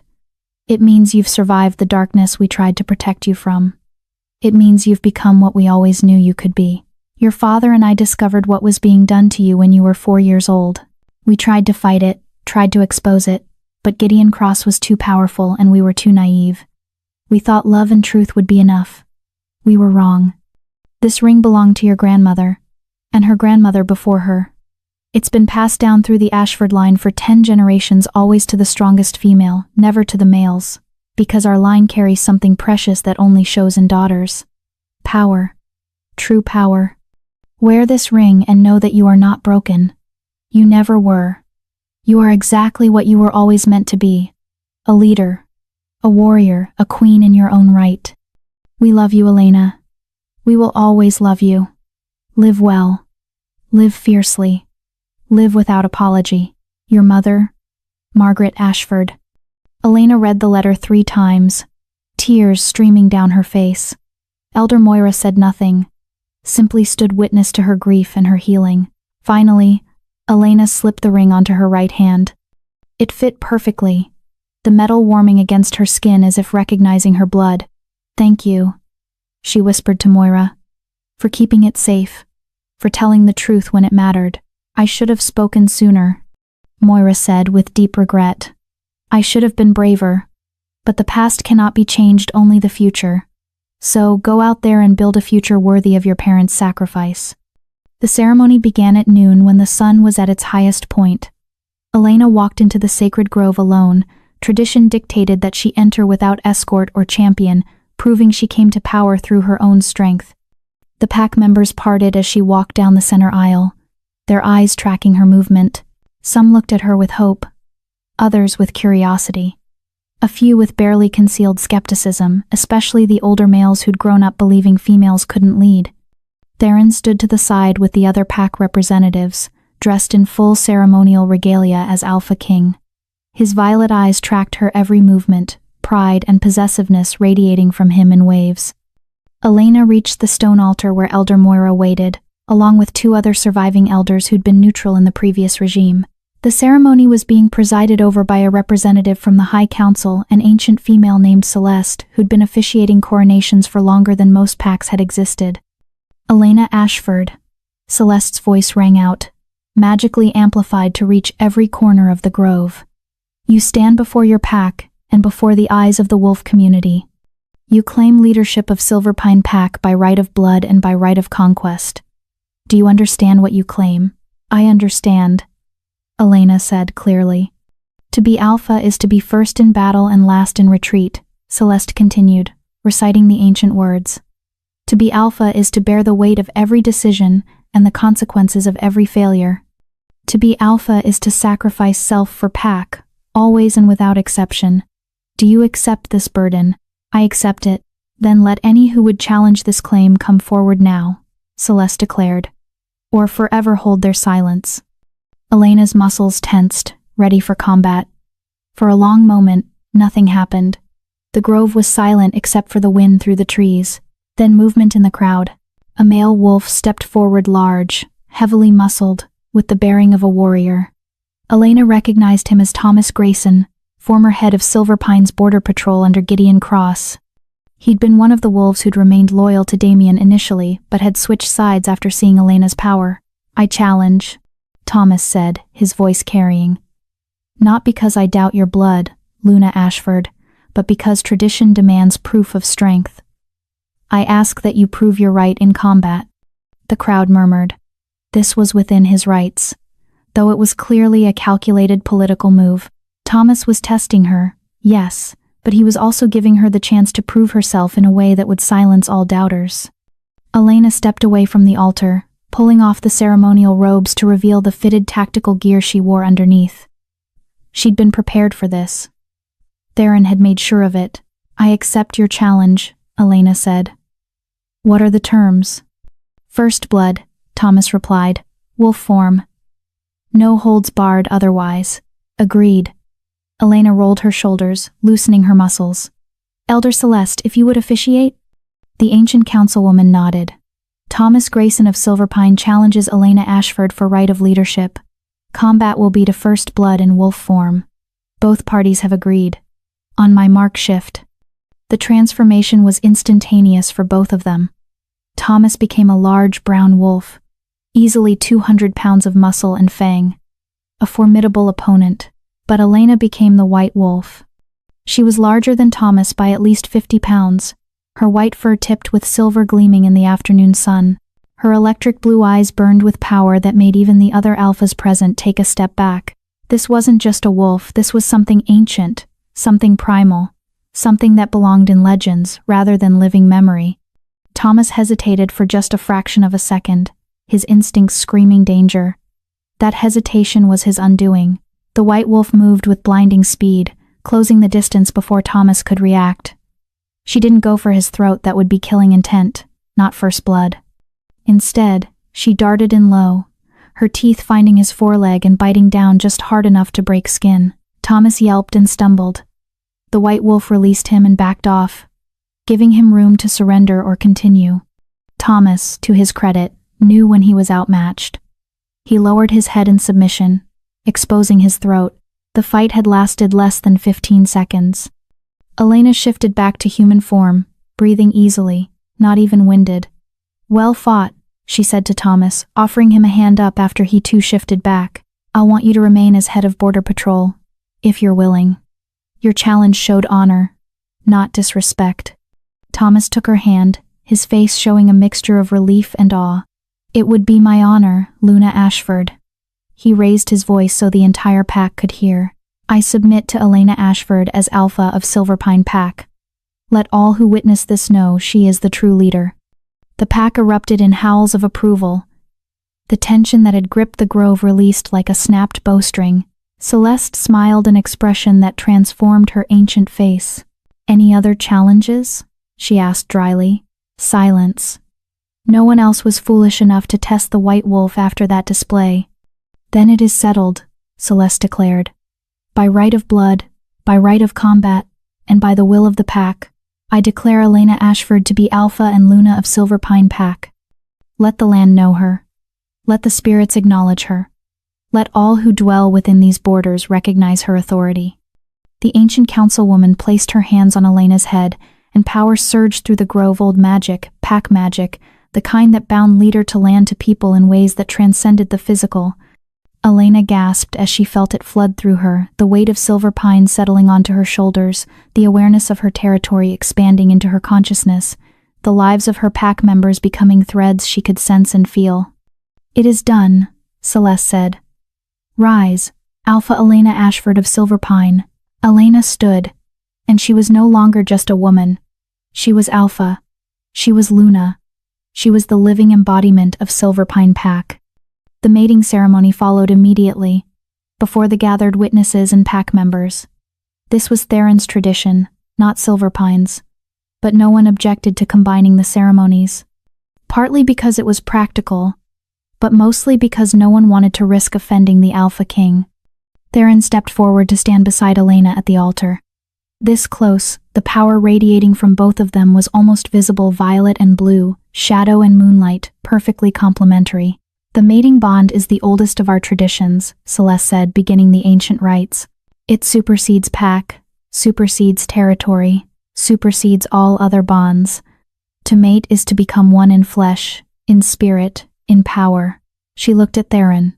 "Theron Nightshade, Alpha King of Shadowland, do you offer the bond to Elena Ashford?" "I do," Theron said, his voice resonating with power. "I offer my blood, my bone, my soul, from this life to whatever comes after. Elena Ashford, Alpha of Silverpine, do you accept this bond?" Elena met Theron's violet gaze, seeing centuries of loneliness and the hope of finally ending it. "I accept. I offer my blood, my bone, my soul, from this life to whatever comes after." "Then seal the bond," Celeste commanded. Theron pulled out a ceremonial blade and made a shallow cut across his palm. Elena did the same. They clasped hands, their blood mingling, and the moment their blood touched, power exploded through the grove. The mating bond snapped into place, a connection so profound it was like gaining an entirely new sense. Elena could feel Theron's emotions, his thoughts, his very heartbeat, and she knew he could feel hers just as clearly. They were still separate people, but also somehow one entity now. Two wolves, one pack. "It is done," Celeste declared, her voice carrying satisfaction. "Before the pack, before the spirits, before the very earth itself, Theron Nightshade and Elena Ashford are mated. Let no one tear asunder what the bond has joined." The pack erupted in howls again, celebrating both their new Alpha and her powerful mate. Other pack representatives came forward to offer congratulations and subtle political overtures. The celebration would continue for hours, probably into the night. But for one perfect moment, Elena and Theron simply stood together, hands still clasped, blood still mingling, feeling the weight and wonder of what they'd just done. "How do you feel?" Theron asked, through their new mental connection. "Terrified," Elena admitted. "Complete, powerful, overwhelmed, all of it at once." "Welcome to being mated to an Alpha King," Theron said with dark humor. "It only gets more complicated from here." Elena laughed, genuinely laughed for the first time in what felt like years. "Good. I like complicated." "I know you do," Theron said, and kissed her as the pack howled their approval and the sun shone down on Silverpine with a warmth that hadn't been felt there in months. The curse was broken. The Alpha was crowned. The mate bond was sealed, and though challenges still lay ahead, for the first time since being pushed off that cliff, Elena Ashford felt something she'd never thought she'd feel again. She felt like she was home. Chapter 8. The Confrontation. The weeks following the coronation passed in a blur of activity. Silverpine's transformation accelerated, the river ran clear and cold again, fish returning to waters that had been dead for months. The fields, though still recovering, showed the first green shoots of new growth. Pack members who'd been gaunt and hollow-eyed began to fill out, their wolves becoming stronger as the land healed beneath them. But there were still loose ends. Still unfinished business that gnawed at Elena every time she passed the small cottage on the eastern edge of Pack territory where Damien Cross lived in exile. It was there that Theron found her one evening, standing at the tree line, staring at the cottage with an expression he couldn't quite read. "You've been avoiding this," Theron said, coming to stand beside her. Through their bond, he could feel the turmoil in her anger and pity, and residual hurt all tangled together. "I don't know what to do with them," Elena admitted. "Damien and Vivian.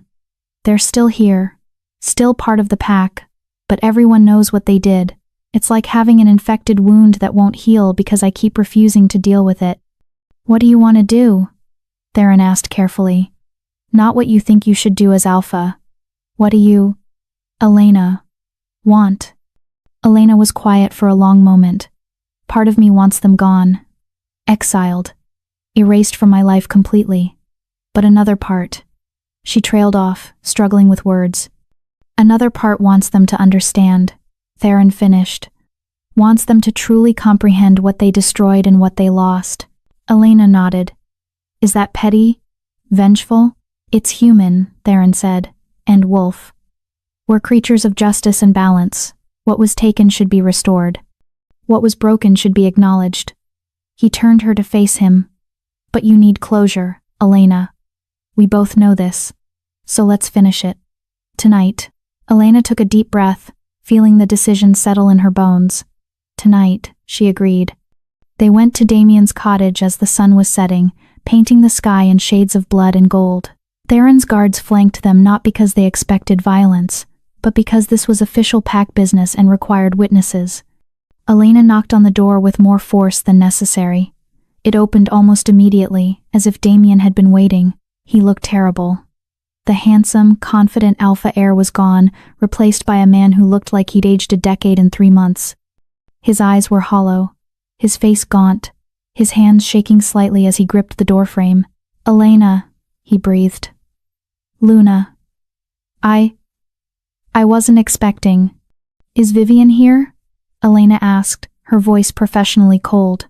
Damien nodded mutely and stepped aside. The cottage was small, 2 rooms, sparsely furnished. Vivienne sat at a rough wooden table, her once perfect appearance now disheveled. Her designer clothes had been replaced by simple homespun fabric. Her manicured nails were ragged, but it was her eyes that showed the real damage they held a desperate, hunted quality. "Alpha Elena," Vivienne said, standing quickly. She tried to curtsy and nearly fell, catching herself on the table. "We're honored by your visit. Sit down," Elena commanded. Both of them obeyed instantly, the alpha authority in her voice compelling submission. She pulled out a chair across from them and sat, with Theron standing behind her, a silent pillar of support and power. "3 months ago, you pushed me off a cliff," Elena began without preamble.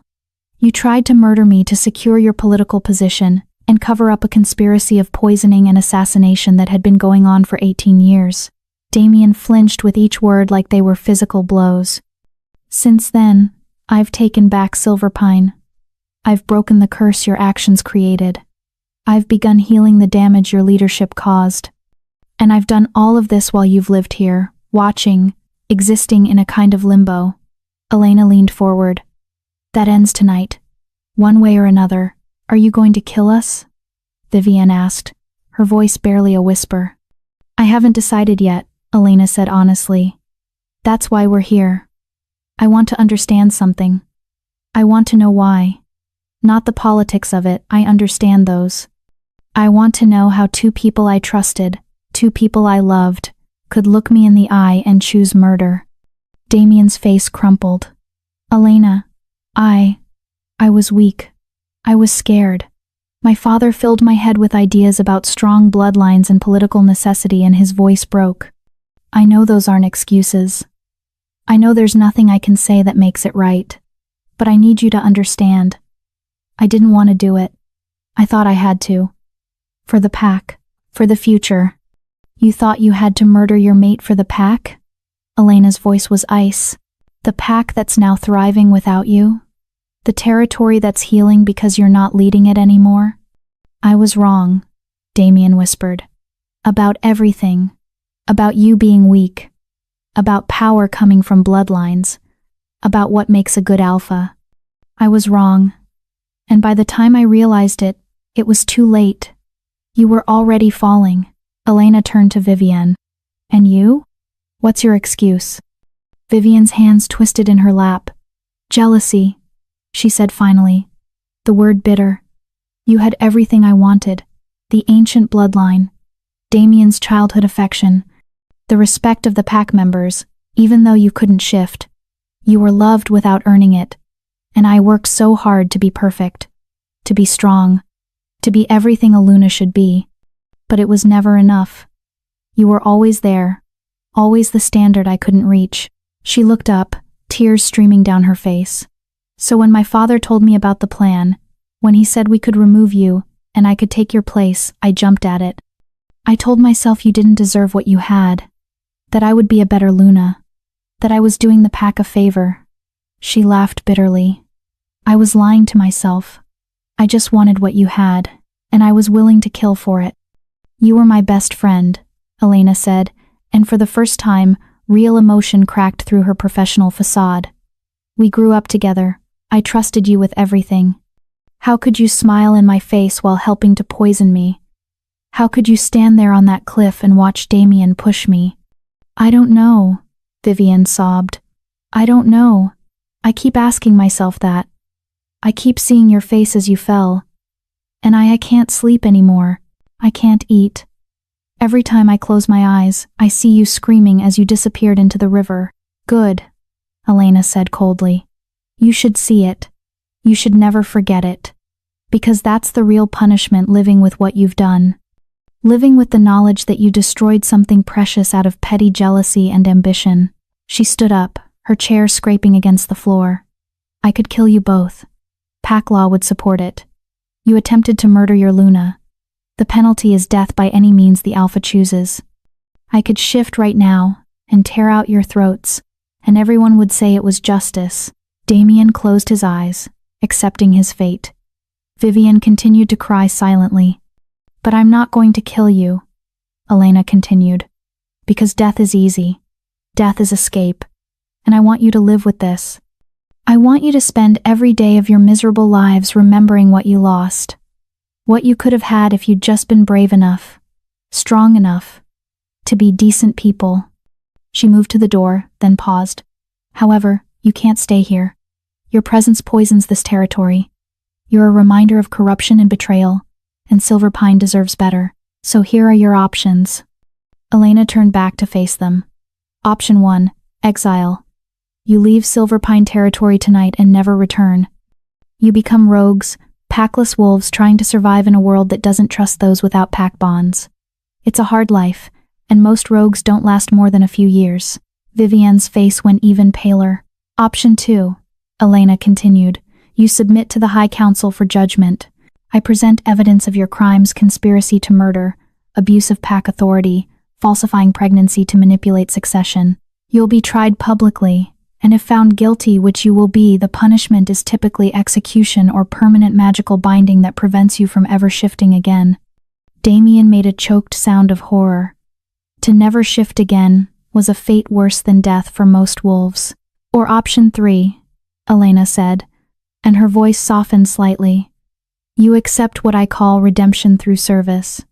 You leave Silverpine, yes, but you go to the southern territories where they're rebuilding after the Civil War. You spend the next 10 years physically working to rebuild destroyed communities. You help orphaned pups. You clear rubble. You do the unglamorous, backbreaking work of restoration. She looked at them seriously. It won't erase what you did. Nothing can. But it might balance the scales a little. It might give you the chance to become people who could live with themselves. And if you survive those 10 years, if you actually commit to the work, you'll be allowed to petition for probationary pack membership somewhere far from here. Not Silverpine. Never Silverpine. But somewhere. Why? Vivian whispered. Why offer us that option? We don't deserve mercy. You don't, Elena agreed. But mercy isn't about what you deserve. It's about who I choose to be. And I choose to be better than you. Better than your father. Better than Gideon Cross. She straightened her shoulders. You have until dawn to decide. Tell my guards which option you choose. If you try to run, If you choose exile and then try to return, or if you endanger anyone during your redemption service. Her eyes flashed electric blue. I will personally hunt you down and finish what should have been finished on that cliff. She walked out without waiting for a response. Theron followed, and they made it to the tree line before Elena's composure finally cracked. She braced herself against a tree, breathing hard, fighting back tears she didn't want to shed. Theron said nothing, just pulled her into his arms and let her shake. I hate that part of me still cares, Elena said against his chest. I hate that I couldn't just kill them. I hate that I'm still soft enough to offer mercy. That's not softness, Theron said firmly. That's strength. It takes no courage to kill your enemies. It takes tremendous courage to find another way. To choose restoration over revenge. He pulled back to look at her. You gave them what they gave you a chance to survive. What they do with it is their choice. Through their bond, Elena felt his absolute support, his pride in her decision, even though she knew he would have supported her just as strongly if she'd chosen execution. What do you think they'll choose? Elena asked. Redemption, Theron said with certainty. Because exile means slow death, and council judgment means fast death or permanent loss of their wolves. The southern territories are hard, but at least it's hope. He tucked a strand of hair behind her ear. And maybe in 10 years of hauling stones and caring for war orphans, they'll become something resembling decent people. Or they won't. And they'll fail. And that will be its own kind of justice. At dawn, Elena's guards brought word. Damien and Vivienne had chosen redemption through service. They would leave within the hour, escorted by Shadowland warriors to the southern territories, where they would be handed over to the Reconstruction authorities. Elena watched from her office window as they loaded their meager belongings into a transport vehicle. Damien looked broken but oddly relieved, as if finally having a path forward, even a painful one, was better than the limbo he'd been living in. Vivienne moved like a ghost, mechanically going through the motions. Just before the vehicle departed, Damien looked up at the pack house. His eyes found Elena's window, though she doubted he could see her through the glare. He placed his hand over his heart, the old pack gesture of loyalty and respect, and bowed his head. It wasn't forgiveness. It wasn't redemption. But it was acknowledgement. And somehow, that was enough. Elena turned away from the window as the vehicle disappeared down the road. It's done, she said to Theron, who'd remained with her throughout the vigil. How do you feel? He asked. Elena considered the question. Lighter, she said finally. Like I was carrying something heavy and didn't realize it until I set it down. She moved into his arms, drawing comfort from his solid presence. There's someone else's problem now. Someone else's chance at redemption or cautionary tale. I'm done with them. Good, Theron said. Because we have other things to focus on. The spring planting festival is in 2 weeks. The border negotiations with Ironwood Pack need your attention. And his voice took on a teasing note. I believe there's the matter of formally announcing our mating bond to the broader Pack Alliance. Elena groaned. More politics. More ceremonies. Is this what being alpha is? Just endless formal events? It's about 50% formal events, 30% paperwork, and 20% actual crisis management, Theron said with a laugh. Welcome to leadership. It's tedious and exhausting, and you'll never have a moment's peace again. Sounds perfect, Elena said, surprising herself by meaning it. Because for all the exhaustion and responsibility, this was hers. She'd built it, she'd earned it, she'd survived being murdered to claim it. A knock at the door interrupted them. Gideon Thornfield entered, looking apologetic. Sorry to disturb, Luna, but there's a situation at the southern border. Ironwood Pack is requesting an emergency meeting. They say it's urgent. Elena sighed and pulled away from Theron's embrace. What kind of urgent? They wouldn't say over communication channels, Gideon replied, but they've sent Alpha Garrett himself rather than a messenger. That suggests it's serious. Theron's expression sharpened. Garrett doesn't leave Ironwood territory lightly. Something's wrong. He looked at Elena. We should see him immediately. Elena nodded, already shifting into alpha mode, personal feelings compartmentalized, strategic thinking engaged. Have him brought to the formal receiving room. full pack protocols. If Ironwood is asking for help, we need to understand what we're dealing with before we commit to anything. As they walked through the pack house to meet with Alpha Garrett, Elena felt the weight of leadership settling more comfortably on her shoulders. This was what she was now, not just a survivor of attempted murder, not just a woman seeking revenge, but a true alpha with responsibilities that extended beyond her own pack's borders. You know, Theron said through their bond as they prepared to enter the receiving room, watching you step into your power never gets old. You're magnificent when you're in alpha mode. I learned from the best, Elena replied, letting warmth color her mental voice.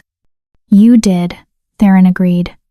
But what you've become, that's all you. They entered the receiving room together, ready to face whatever new challenge awaited. Because that was what alphas did. They faced problems, solved crises, and protected their people. No matter how tired they were, no matter how much they'd already survived. Elena had died on a riverbank 6 months ago. But what had risen in her place was something the world hadn't seen in centuries. A true alpha, a white wolf, a queen in her own right. And she was just getting started. Alpha Garrett stood as they entered, a gesture of respect between equals rather than submission. He was an older wolf, gray-haired and scarred, with the bearing of someone who'd survived more battles than he cared to remember. Alpha Elena, King Theron, Garrett said, bowing his head slightly. Thank you for seeing me on such short notice. Alpha Garrett, Elena replied formally. Your presence honors Silverpine. Please, sit. Tell us what brings you here. Garrett's expression was grim as he settled into the offered chair. I come with warnings and a request for alliance. There are forces moving in the Eastern Territories, wolves we thought were long dead. Old bloodlines we believed extinct, gathering under a banner we haven't seen in 2 centuries. Theron went very still. What banner? The Red Crescent, Garrett said. And the words seemed to suck the warmth from the room. The blood wars are starting again. Elena looked at Theron and saw something she'd never seen in his face before. Fear. Chapter 9. The Rising Storm. The Red Crescent. Even the name seemed to carry weight, seemed to make the shadows in the corners of the room grow darker and more oppressive. Elena had heard whispers of the blood wars in her history lessons as a child, old stories about ancient conflicts that had nearly destroyed the wolf packs entirely. But she'd always thought they were just that. Stories. Cautionary tales from a darker time. The expression on Theron's face told her they were very, very real. I need to see the evidence, Theron said, his voice carefully controlled. Through their bond, Elena could feel the storm of emotions he was keeping locked down. Old memories, old pain, old rage that had never fully healed. Garrett pulled a leather satchel from his coat and extracted several photographs. He spread them across the table with hands that weren't quite steady. These were taken by my scouts 3 days ago at the ruins of Blackmore Keep, 50 miles east of Ironwood Territory. Elena leaned forward to study the images. They showed wolves, dozens of them gathered in what looked like a military formation.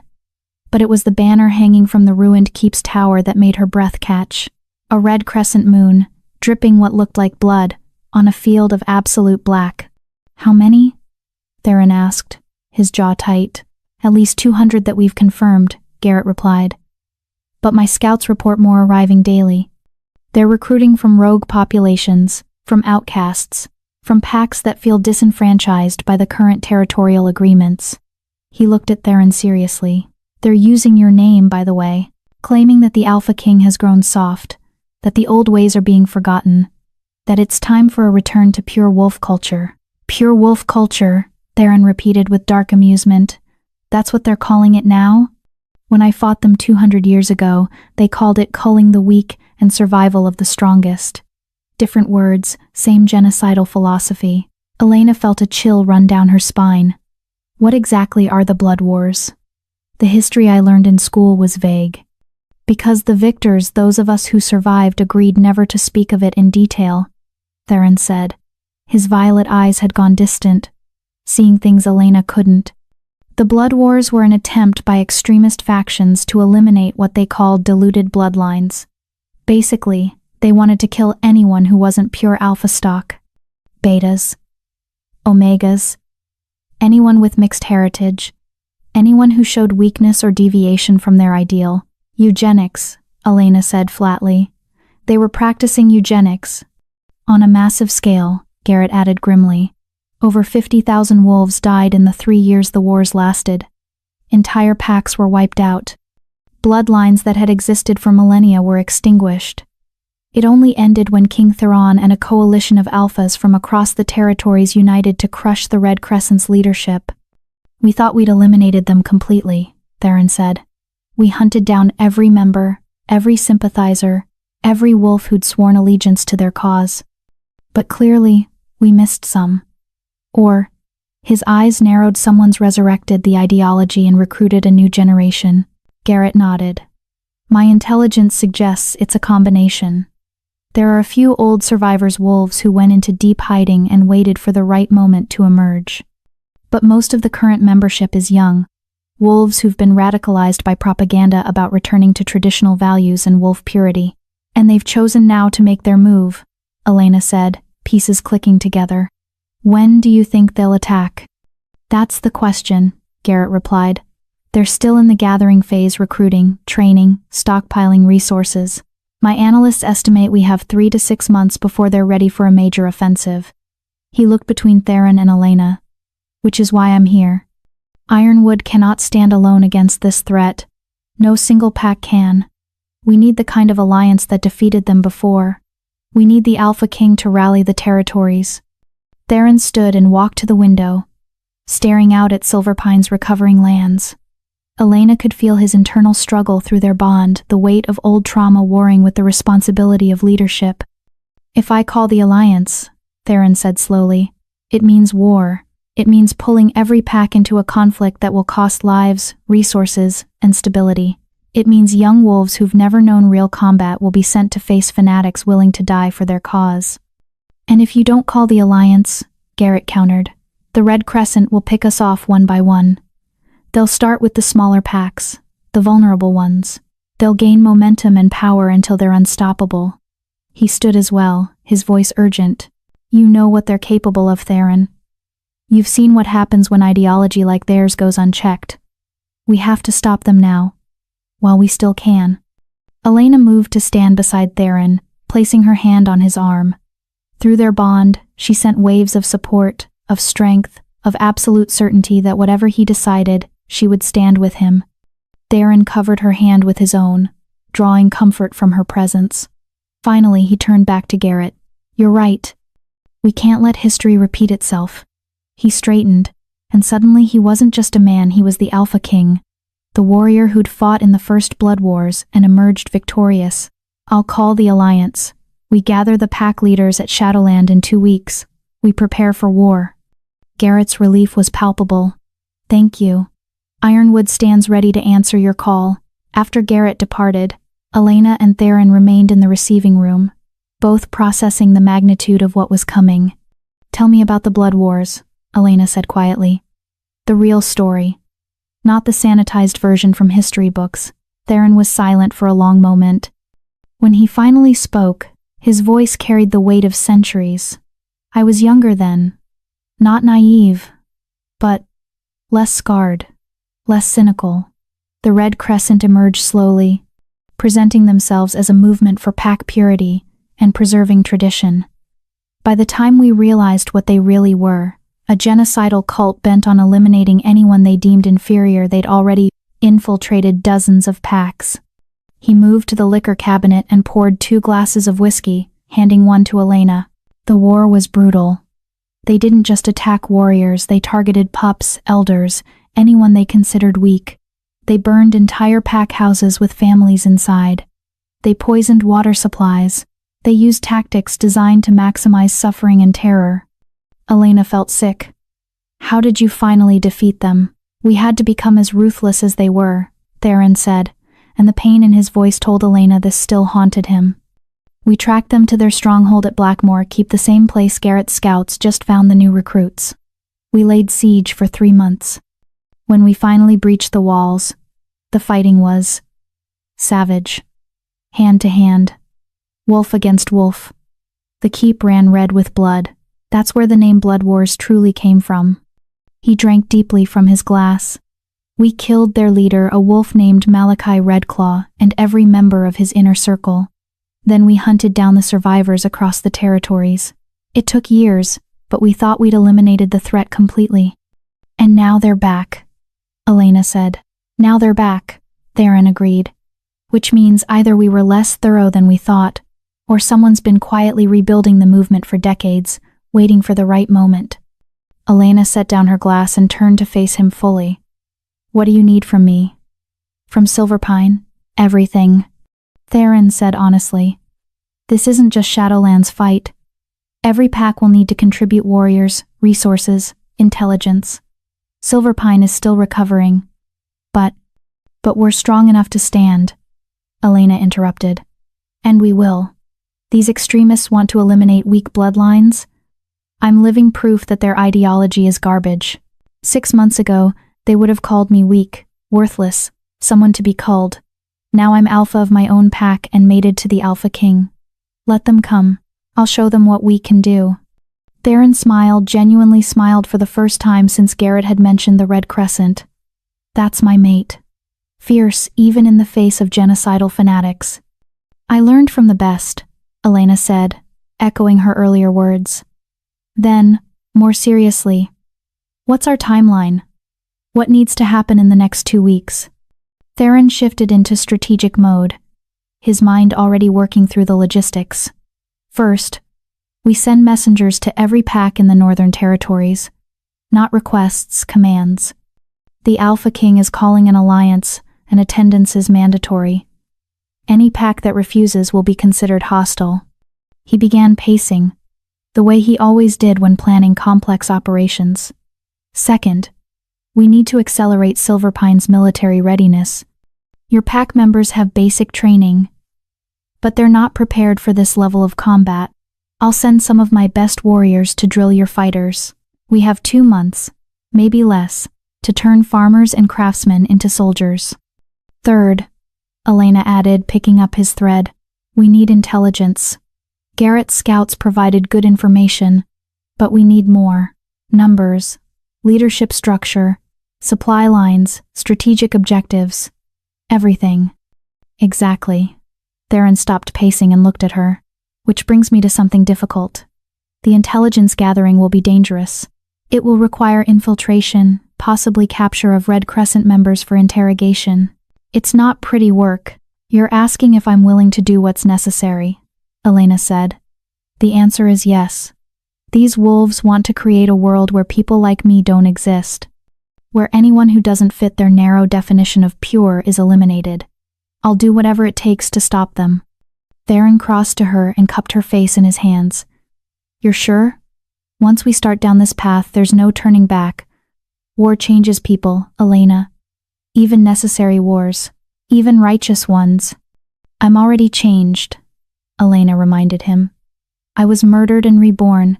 I survived poison and betrayal and a 300-foot fall. A war isn't going to break me now. No, Theron agreed softly. I don't suppose it will. The next 2 weeks were a whirlwind of preparation that left Elena feeling like she was living in a perpetual state of controlled chaos.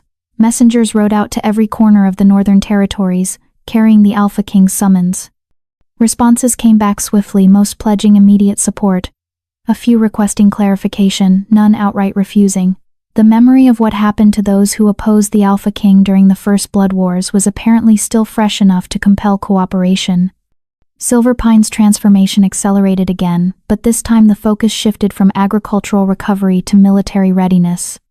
Theron sent 10 of his elite warriors, veterans of countless border conflicts, to train Silverpine's fighters. What had been casual sparring became brutal combat drills. What had been theoretical weapon training became practical exercises in killing efficiently.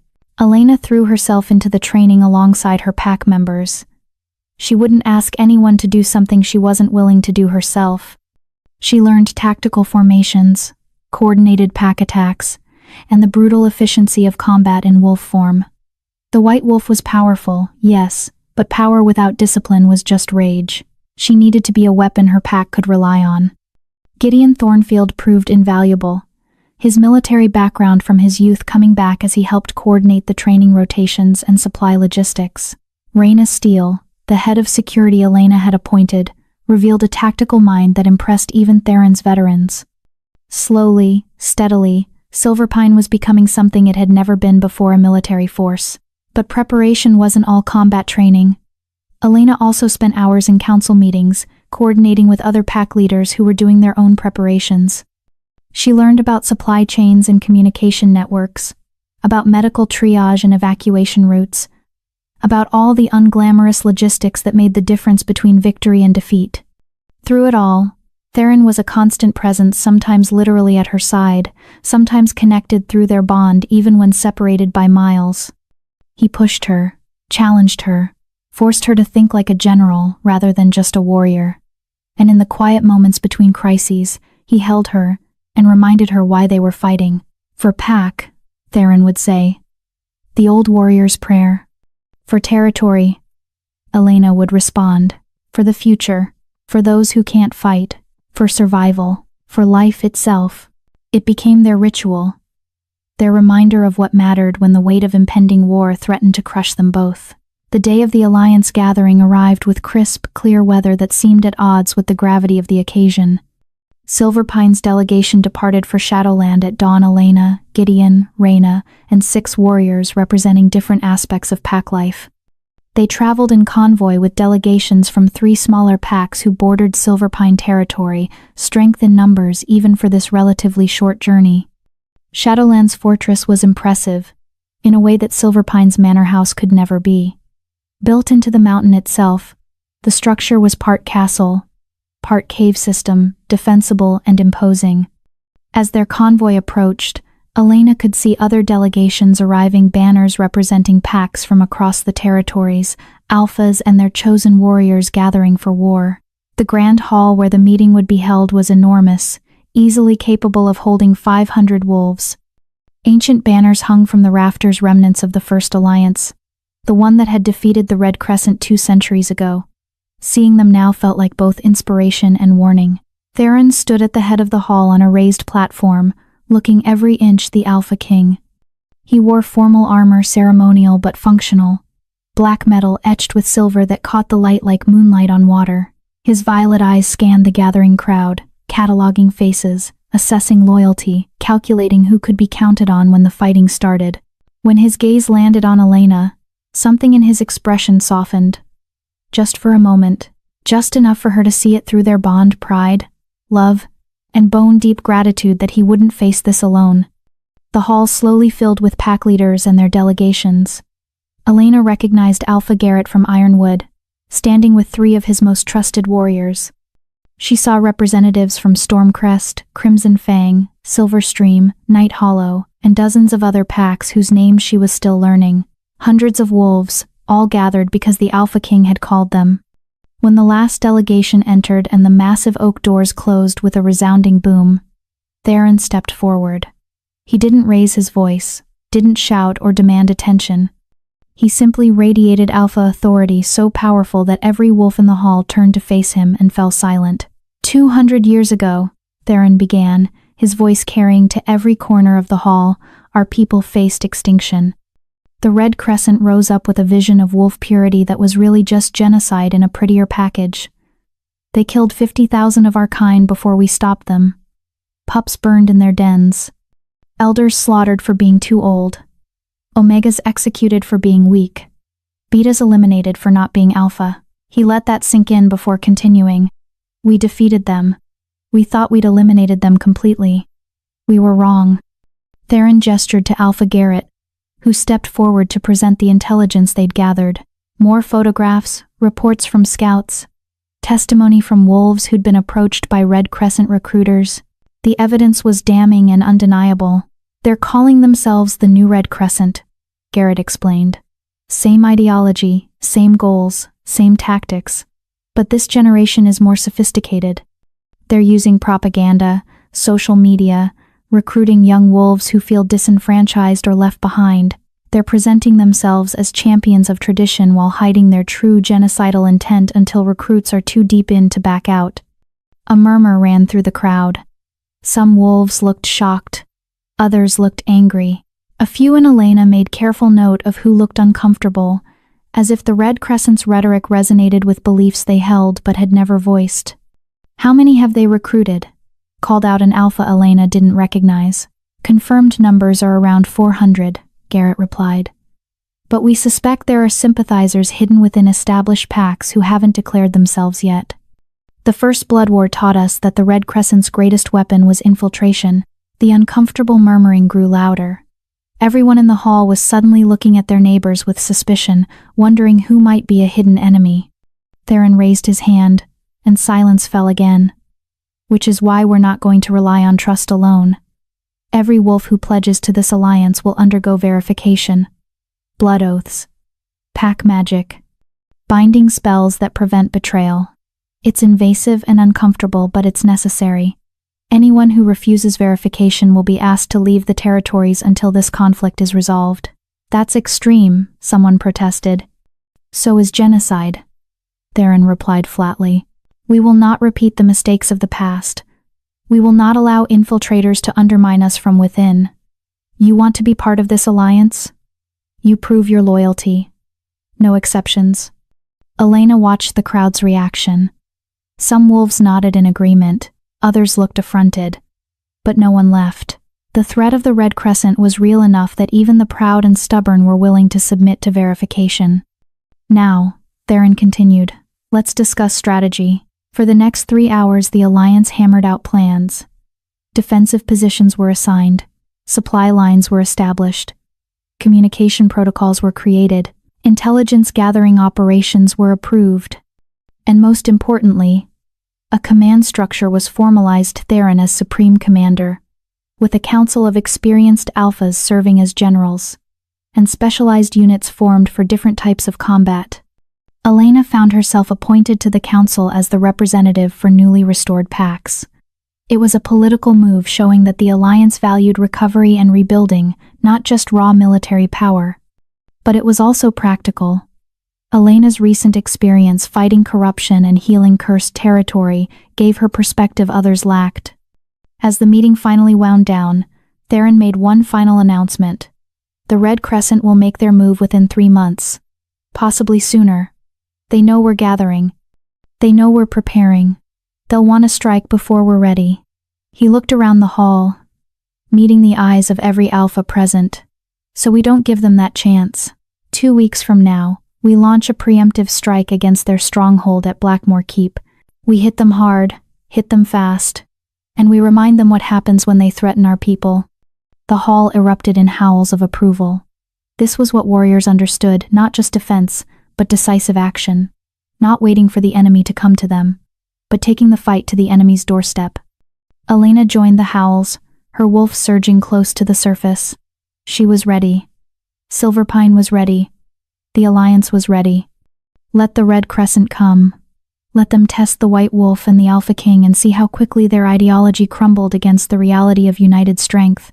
The Blood Wars had begun again, but this time, they would end before they truly started. That night, after the delegations had been shown to their quarters and the fortress had settled into an uneasy quiet, Elena found Theron on the battlements overlooking the valley below. He stood alone, hands braced on the stone wall, staring out at the darkness. She approached silently and wrapped her arms around him from behind, resting her cheek against his back. Through their bond, she felt what he wouldn't say aloud, the fear that history was repeating, that he would lose people he cared about, that this war would cost more than any of them were prepared to pay. "We'll win," Elena said quietly. "We're stronger than them, smarter than them, and we have something they don't." "What's that?" Theron asked, his voice rough. "A reason to fight that isn't just hate," Elena replied. "They fight to destroy. We fight to protect. That makes all the difference." Theron turned in her arms and pulled her close, burying his face in her hair. "I can't lose you," he whispered. "I survived 200 years alone. I can't go back to that. Not after knowing what it's like to have you." "You won't lose me," Elena promised, though she knew it was a promise she might not be able to keep. War didn't care about love or bonds or fate. War just consumed.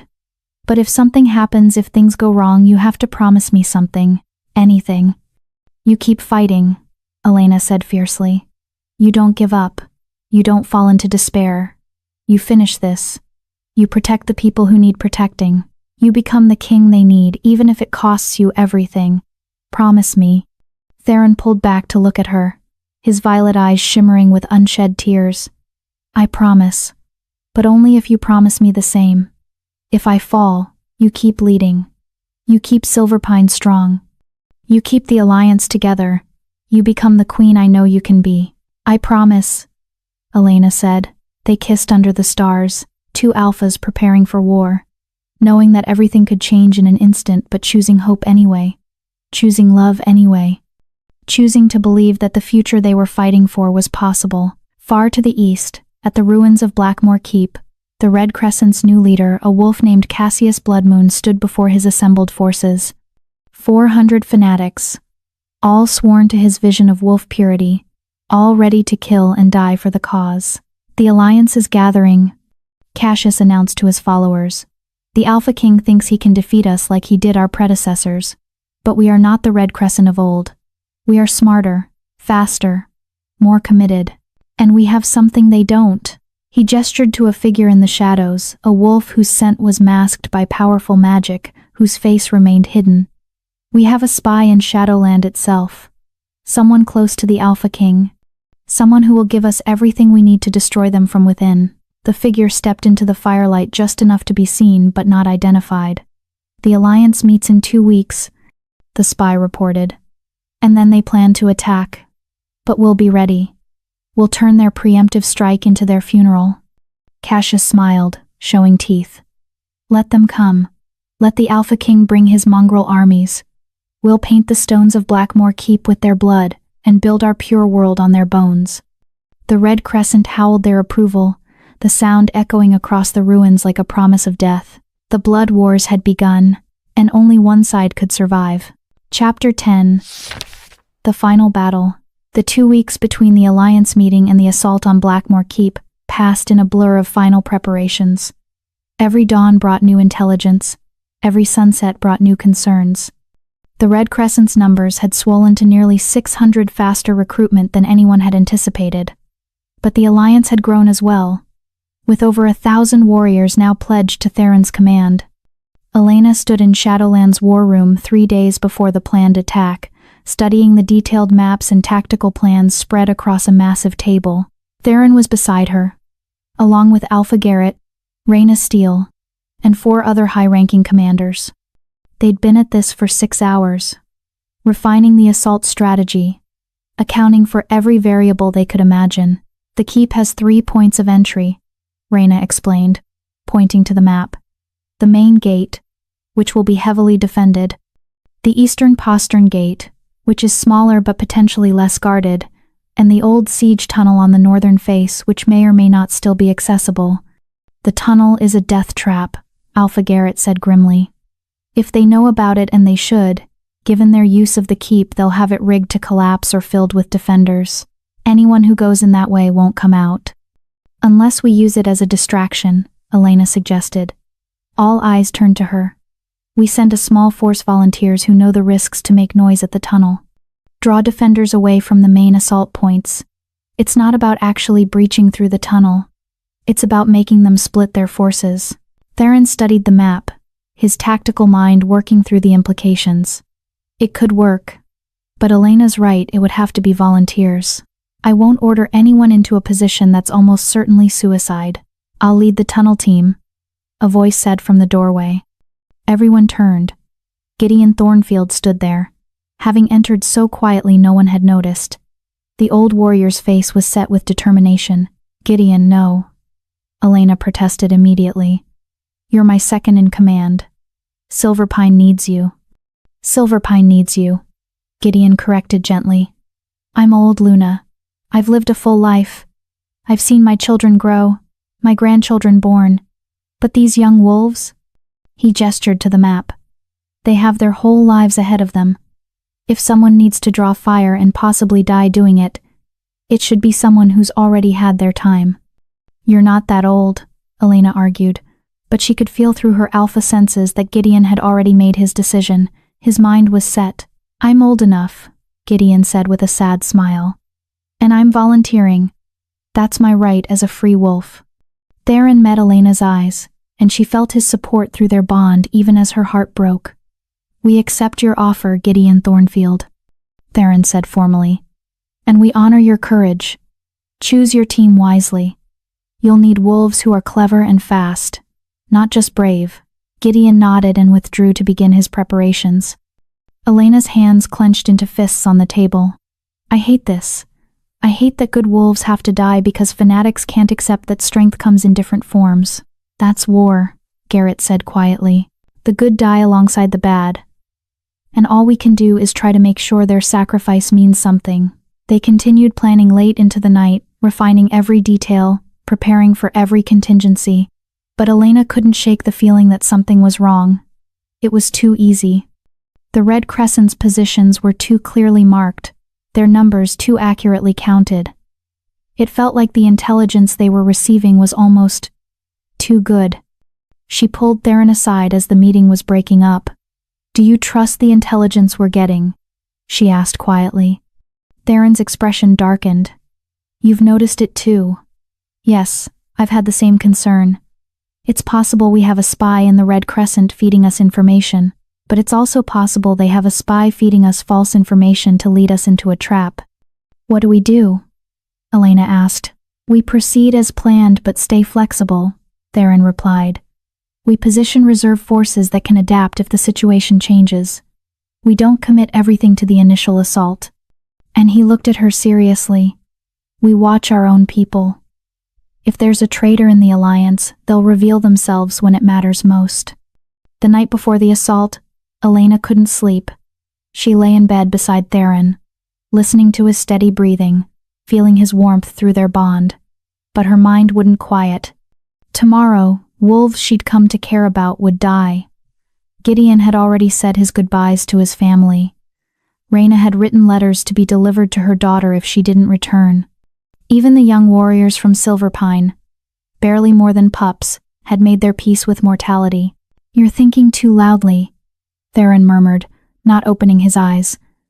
I can feel your anxiety through the bond. I can't help it, Elena admitted. What if we're wrong? What if this is exactly what they want us to do?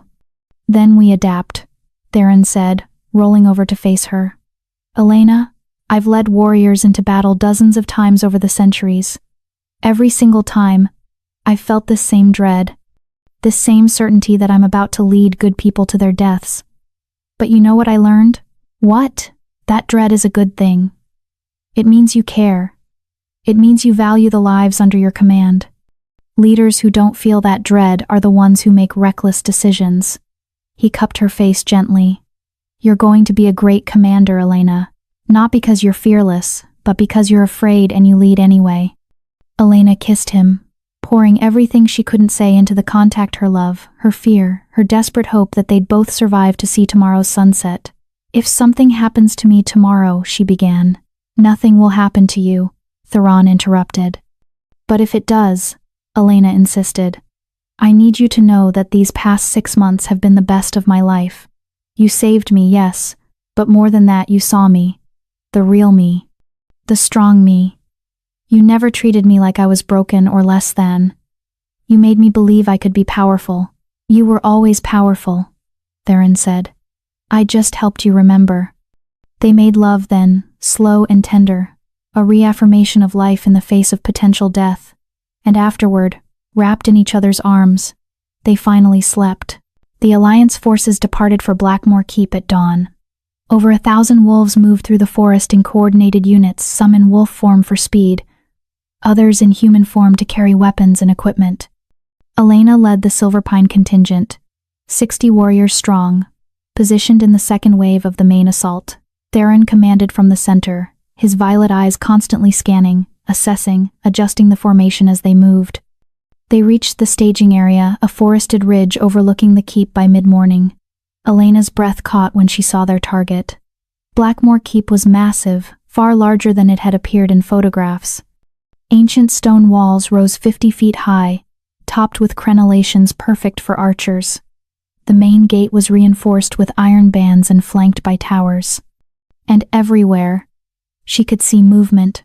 Red Crescent warriors preparing for the attack they knew was coming. They're ready for us, Reyna observed grimly. This isn't going to be the surprise strike we hoped for. No, Theron agreed, his expression dark. They've been warned, which means we definitely have a spy. He raised his voice, addressing the assembled commanders. Change of plan. We're not doing a coordinated assault, we're doing a siege. Surround the keep, cut off their supply lines, and force them to come to us. We have the numbers and the resources to wait them out. That could take weeks, Alpha Garrett protested. Our packs can't sustain this kind of deployment indefinitely. Better weeks of siege than a bloodbath running into prepared defenses, Theron countered. He stopped mid-sentence, his head snapping toward the keep. Elena felt it too through their bond, a surge of massive alpha power. Dark and malevolent, radiating from within the stone walls. That's not possible, Theron whispered, his face going pale. That power signature, I know it. But it can't be.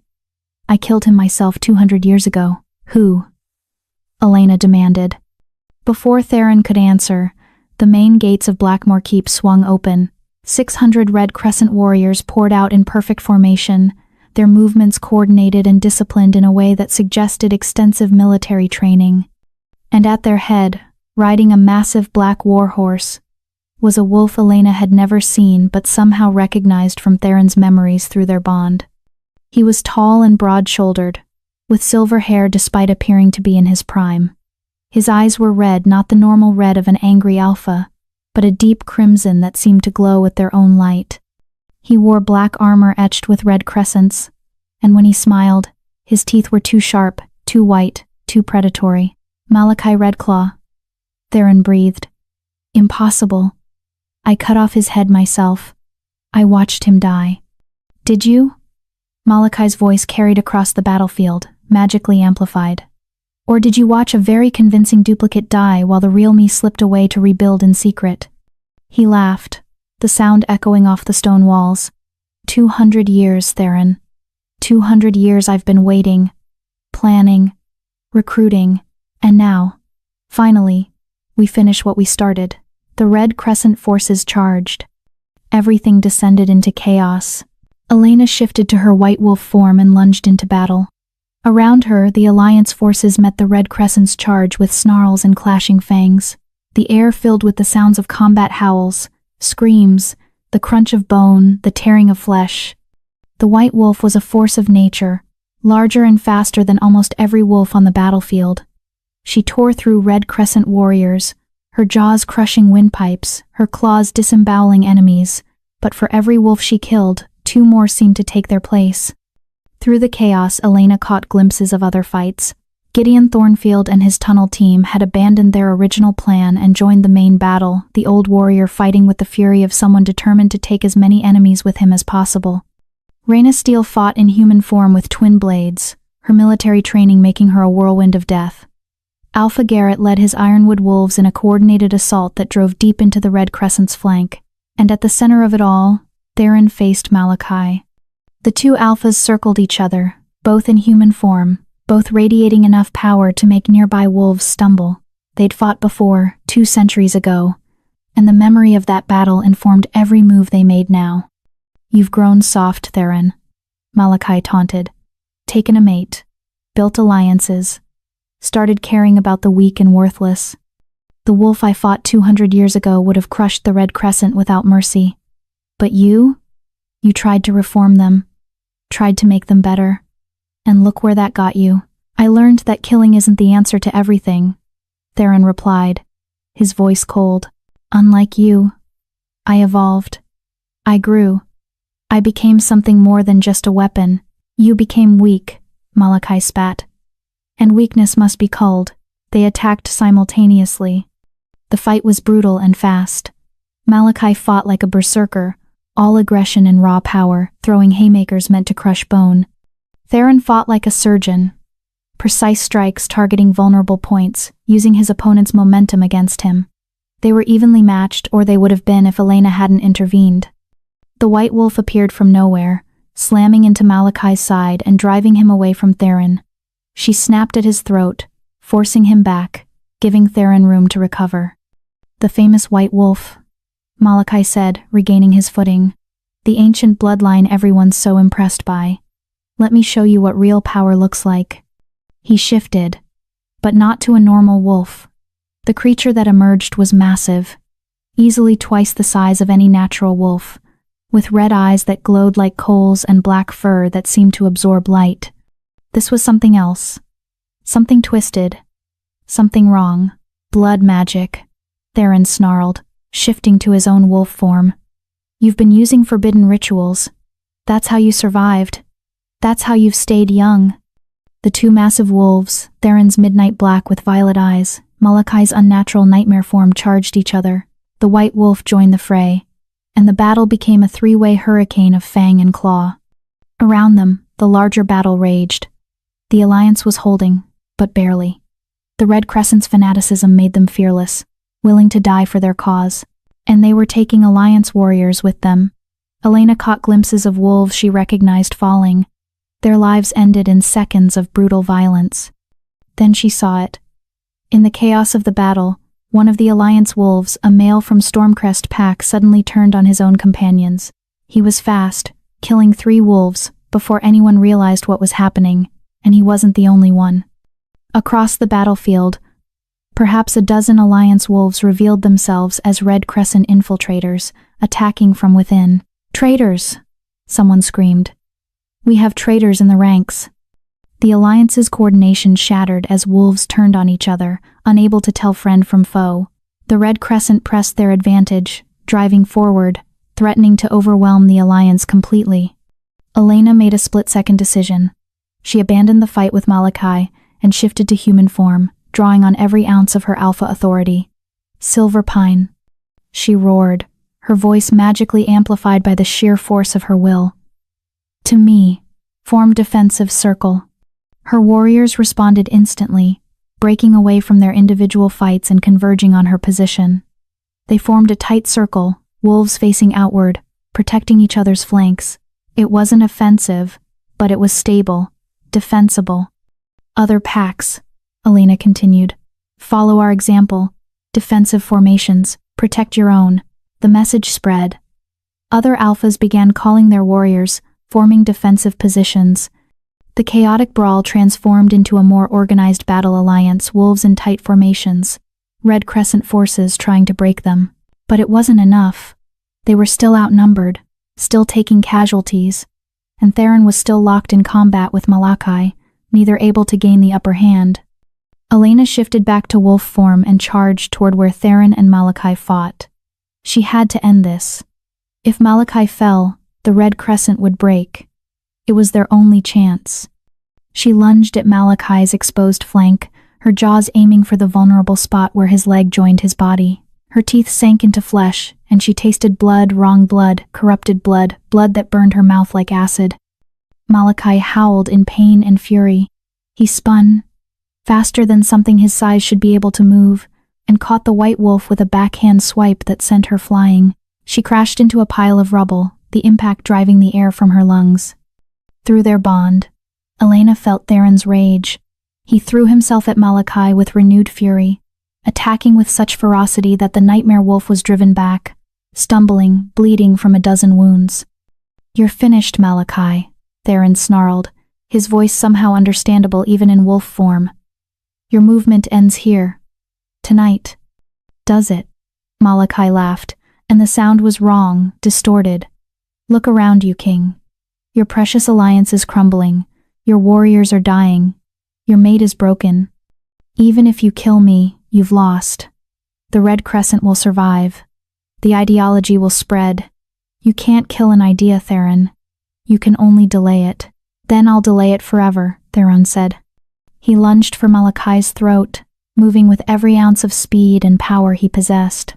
Malachi tried to dodge, but he was tired, wounded, just a fraction too slow. Theron's jaws closed around Malachi's throat and bit down with the force of 2 centuries of rage and pain and determination. There was a sickening crunch of vertebrae separating, and Malachi's massive body went limp. But as he died, Malachi managed one final act. His claws, still charged with blood magic, raked across Theron's side, opening wounds that glowed with an eerie red light. Cursed wounds. Mortal wounds. Theron collapsed beside Malachi's corpse, his wolf form flickering, struggling to maintain shape. "No!" Elena screamed. She scrambled to her feet and ran to him, shifting back to human form as she dropped to her knees beside him. "Theron." "No, no, no, you're not dying. You can't die. I won't let you." "Elena." Theron's voice was weak, his violet eyes dimming. "The battle. You have to. Finish the battle. The battle can wait." Elena sobbed, pressing her hands to his wounds even as the blood magic burned her palms. "You're healing. You'll heal. You're the Alpha King. You can't die from this." "Blood magic," Theron whispered. "Can't heal. Can't fight it." "Elena, listen. You have to. Take command. End this. Win." "I can't do this without you," Elena said, tears streaming down her face. "Theron, please. Don't leave me. We just found each other. We were supposed to have forever." Theron reached up with a shaking hand and cupped her face. "You can. You're strong enough. Always were." His eyes started to close. "Love you, my queen, my mate, my Elena." "No." Elena shook him. "Stay with me. That's an order. I'm your mate and your equal, and I'm ordering you to stay alive." But Theron's eyes had closed. His breathing had stopped. Through their bond, Elena felt the connection begin to fray, to dissolve, to light. Blinding white light erupted from Elena's body, pouring out of her in waves. It wasn't rage. It wasn't grief. It was something else entirely. Something ancient. Something that had been sleeping in her bloodline for generations, waiting for the right moment to emerge. The light washed over Theron's body, and where it touched, the blood magic burned away. The cursed wounds began to close. Color returned to his face, and his eyes, those beautiful violet eyes, snapped open. "What?" Theron gasped, sitting up. "How?" "I don't know," Elena said, staring at her hands which still glowed with that strange light. I couldn't let you go." And something inside me woke up. Around them, the battle had stopped. Every wolf on the battlefield, Alliance and Red Crescent alike, had frozen, staring at the white wolf who glowed like a living star. The light emanating from Elena washed over the battlefield, and where it touched Red Crescent wolves, something changed. The fanatical hatred in their eyes flickered, dimmed, was replaced by confusion. "What's happening?" one of them asked, his voice lost. "Why are we fighting? What are we doing?" The blood magic that had been used to corrupt them, to amplify their hatred and fanaticism, was being burned away by Elena's light. They were seeing clearly for the first time in months or years, and what they saw horrified them. "We killed them," another Red Crescent wolf whispered, staring at the bodies of Alliance warriors. "We killed our own kind. For what? For an ideology we can barely remember believing in. What have we done?" The Red Crescent formation collapsed as wolves began dropping their weapons, falling to their knees, some weeping openly as the full weight of their actions crashed down on them. Elena let the light fade, suddenly exhausted. She swayed, and Theron caught her, his strength already returning thanks to her healing. "What was that?" Alpha Garrett asked, approaching cautiously. "What did you just do?" "I have no idea," Elena admitted. "But I think my bloodline carries more than just ancient wolf powers. I think there's healing magic too. Purification magic, the ability to burn away corruption and show truth. Theron shook his head in wonder. "That's not wolf magic. That's older. Much older. Elena, I think you might be descended from the original Lycan healers, the ones who could cure madness and break curses. That bloodline was thought to be extinct. Apparently not," Elena said weakly. The battle was over. Malachi Redclaw was dead, truly dead this time, his body already turning to ash as the blood magic sustaining it failed. The Red Crescent forces had surrendered, their fanaticism broken by Elena's purification, and the Alliance, though battered and bloodied, had survived. But the cost had been high. Gideon Thornfield lay among the dead, his brave heart finally stilled. Reyna Steele had survived but lost her left arm. Dozens of other warriors would never see their homes again. Elena stood before the assembled alliance as the sun began to set, painting the sky in shades of red and gold that seemed both beautiful and mocking given the blood that stained the ground. "The Red Crescent is finished," she announced, her voice carrying across the battlefield. "Their leader is dead. Their followers are freed from corruption. But we can't celebrate. Not yet. Not when we've paid such a terrible price." She looked at the captured Red Crescent wolves, seeing not enemies but victims of manipulation and dark magic. "You will be given a choice. Submit to rehabilitation and work to repair the damage you've caused, or face exile. We don't believe in genocide. We don't believe in culling the weak. We believe in second chances for those who deserve them." She turned to the Alliance warriors. "And to those who fought today, who gave blood and life to protect our people, you have proven that strength isn't about purity or bloodlines. It's about courage. About standing for what's right even when it's hard. About protecting those who can't protect themselves." Elena felt Theron's presence beside her, his hand finding hers. Together, they addressed both armies. "The blood wars end tonight," Theron declared. "Not because we killed all our enemies, but because we refused to become like them. We chose a better path. We chose life over death, unity over division, hope over hate." As the sun finally set, casting long shadows across Blackmore Keep, the wolves began the grim work of tending to the wounded and honoring the dead. The war was over. But the real work, the work of healing, of rebuilding, of creating the future they'd fought for, was only beginning. 3 months later, Elena stood in the rebuilt garden behind Silver Pine's pack house, watching the first true spring bloom since the curse had been broken. The territory was thriving now, crops growing tall, livestock healthy, the river running clear and full of fish. The scars of corruption were fading. Theron approached from behind, wrapping his arms around her waist and resting his chin on her shoulder. Through their bond, she felt his contentment, his peace, his love. "Thinking about Gideon?" he asked gently. "Always," Elena admitted. "He deserved to see this. To see what his sacrifice achieved." "He knows," Theron assured her. "The dead always know. They live in the land we protect, in the peace we've created, in the future we're building." Elena turned in his arms to face him. "I'm pregnant," she said quietly. Theron's eyes widened, then shone with joy. You're sure?" "Dr. Bennett confirmed it this morning.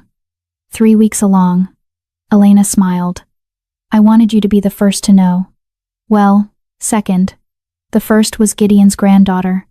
I thought his bloodline should know that their sacrifice wasn't in vain, that life continues." Theron kissed her, soft and reverent. "A pup. We're having a pup." "We are," Elena confirmed. "And they'll grow up in a world where strength isn't measured by bloodline purity or the ability to dominate others. They'll grow up knowing that real power comes from compassion, courage, and the willingness to stand up for what's right. They'll grow up knowing their mother is a legend," Theron added with a smile. "The white wolf who healed an alpha king and ended a war with light instead of violence." Elena laughed. "And their father is the Alpha King who united the territories and proved that even ancient enemies can change."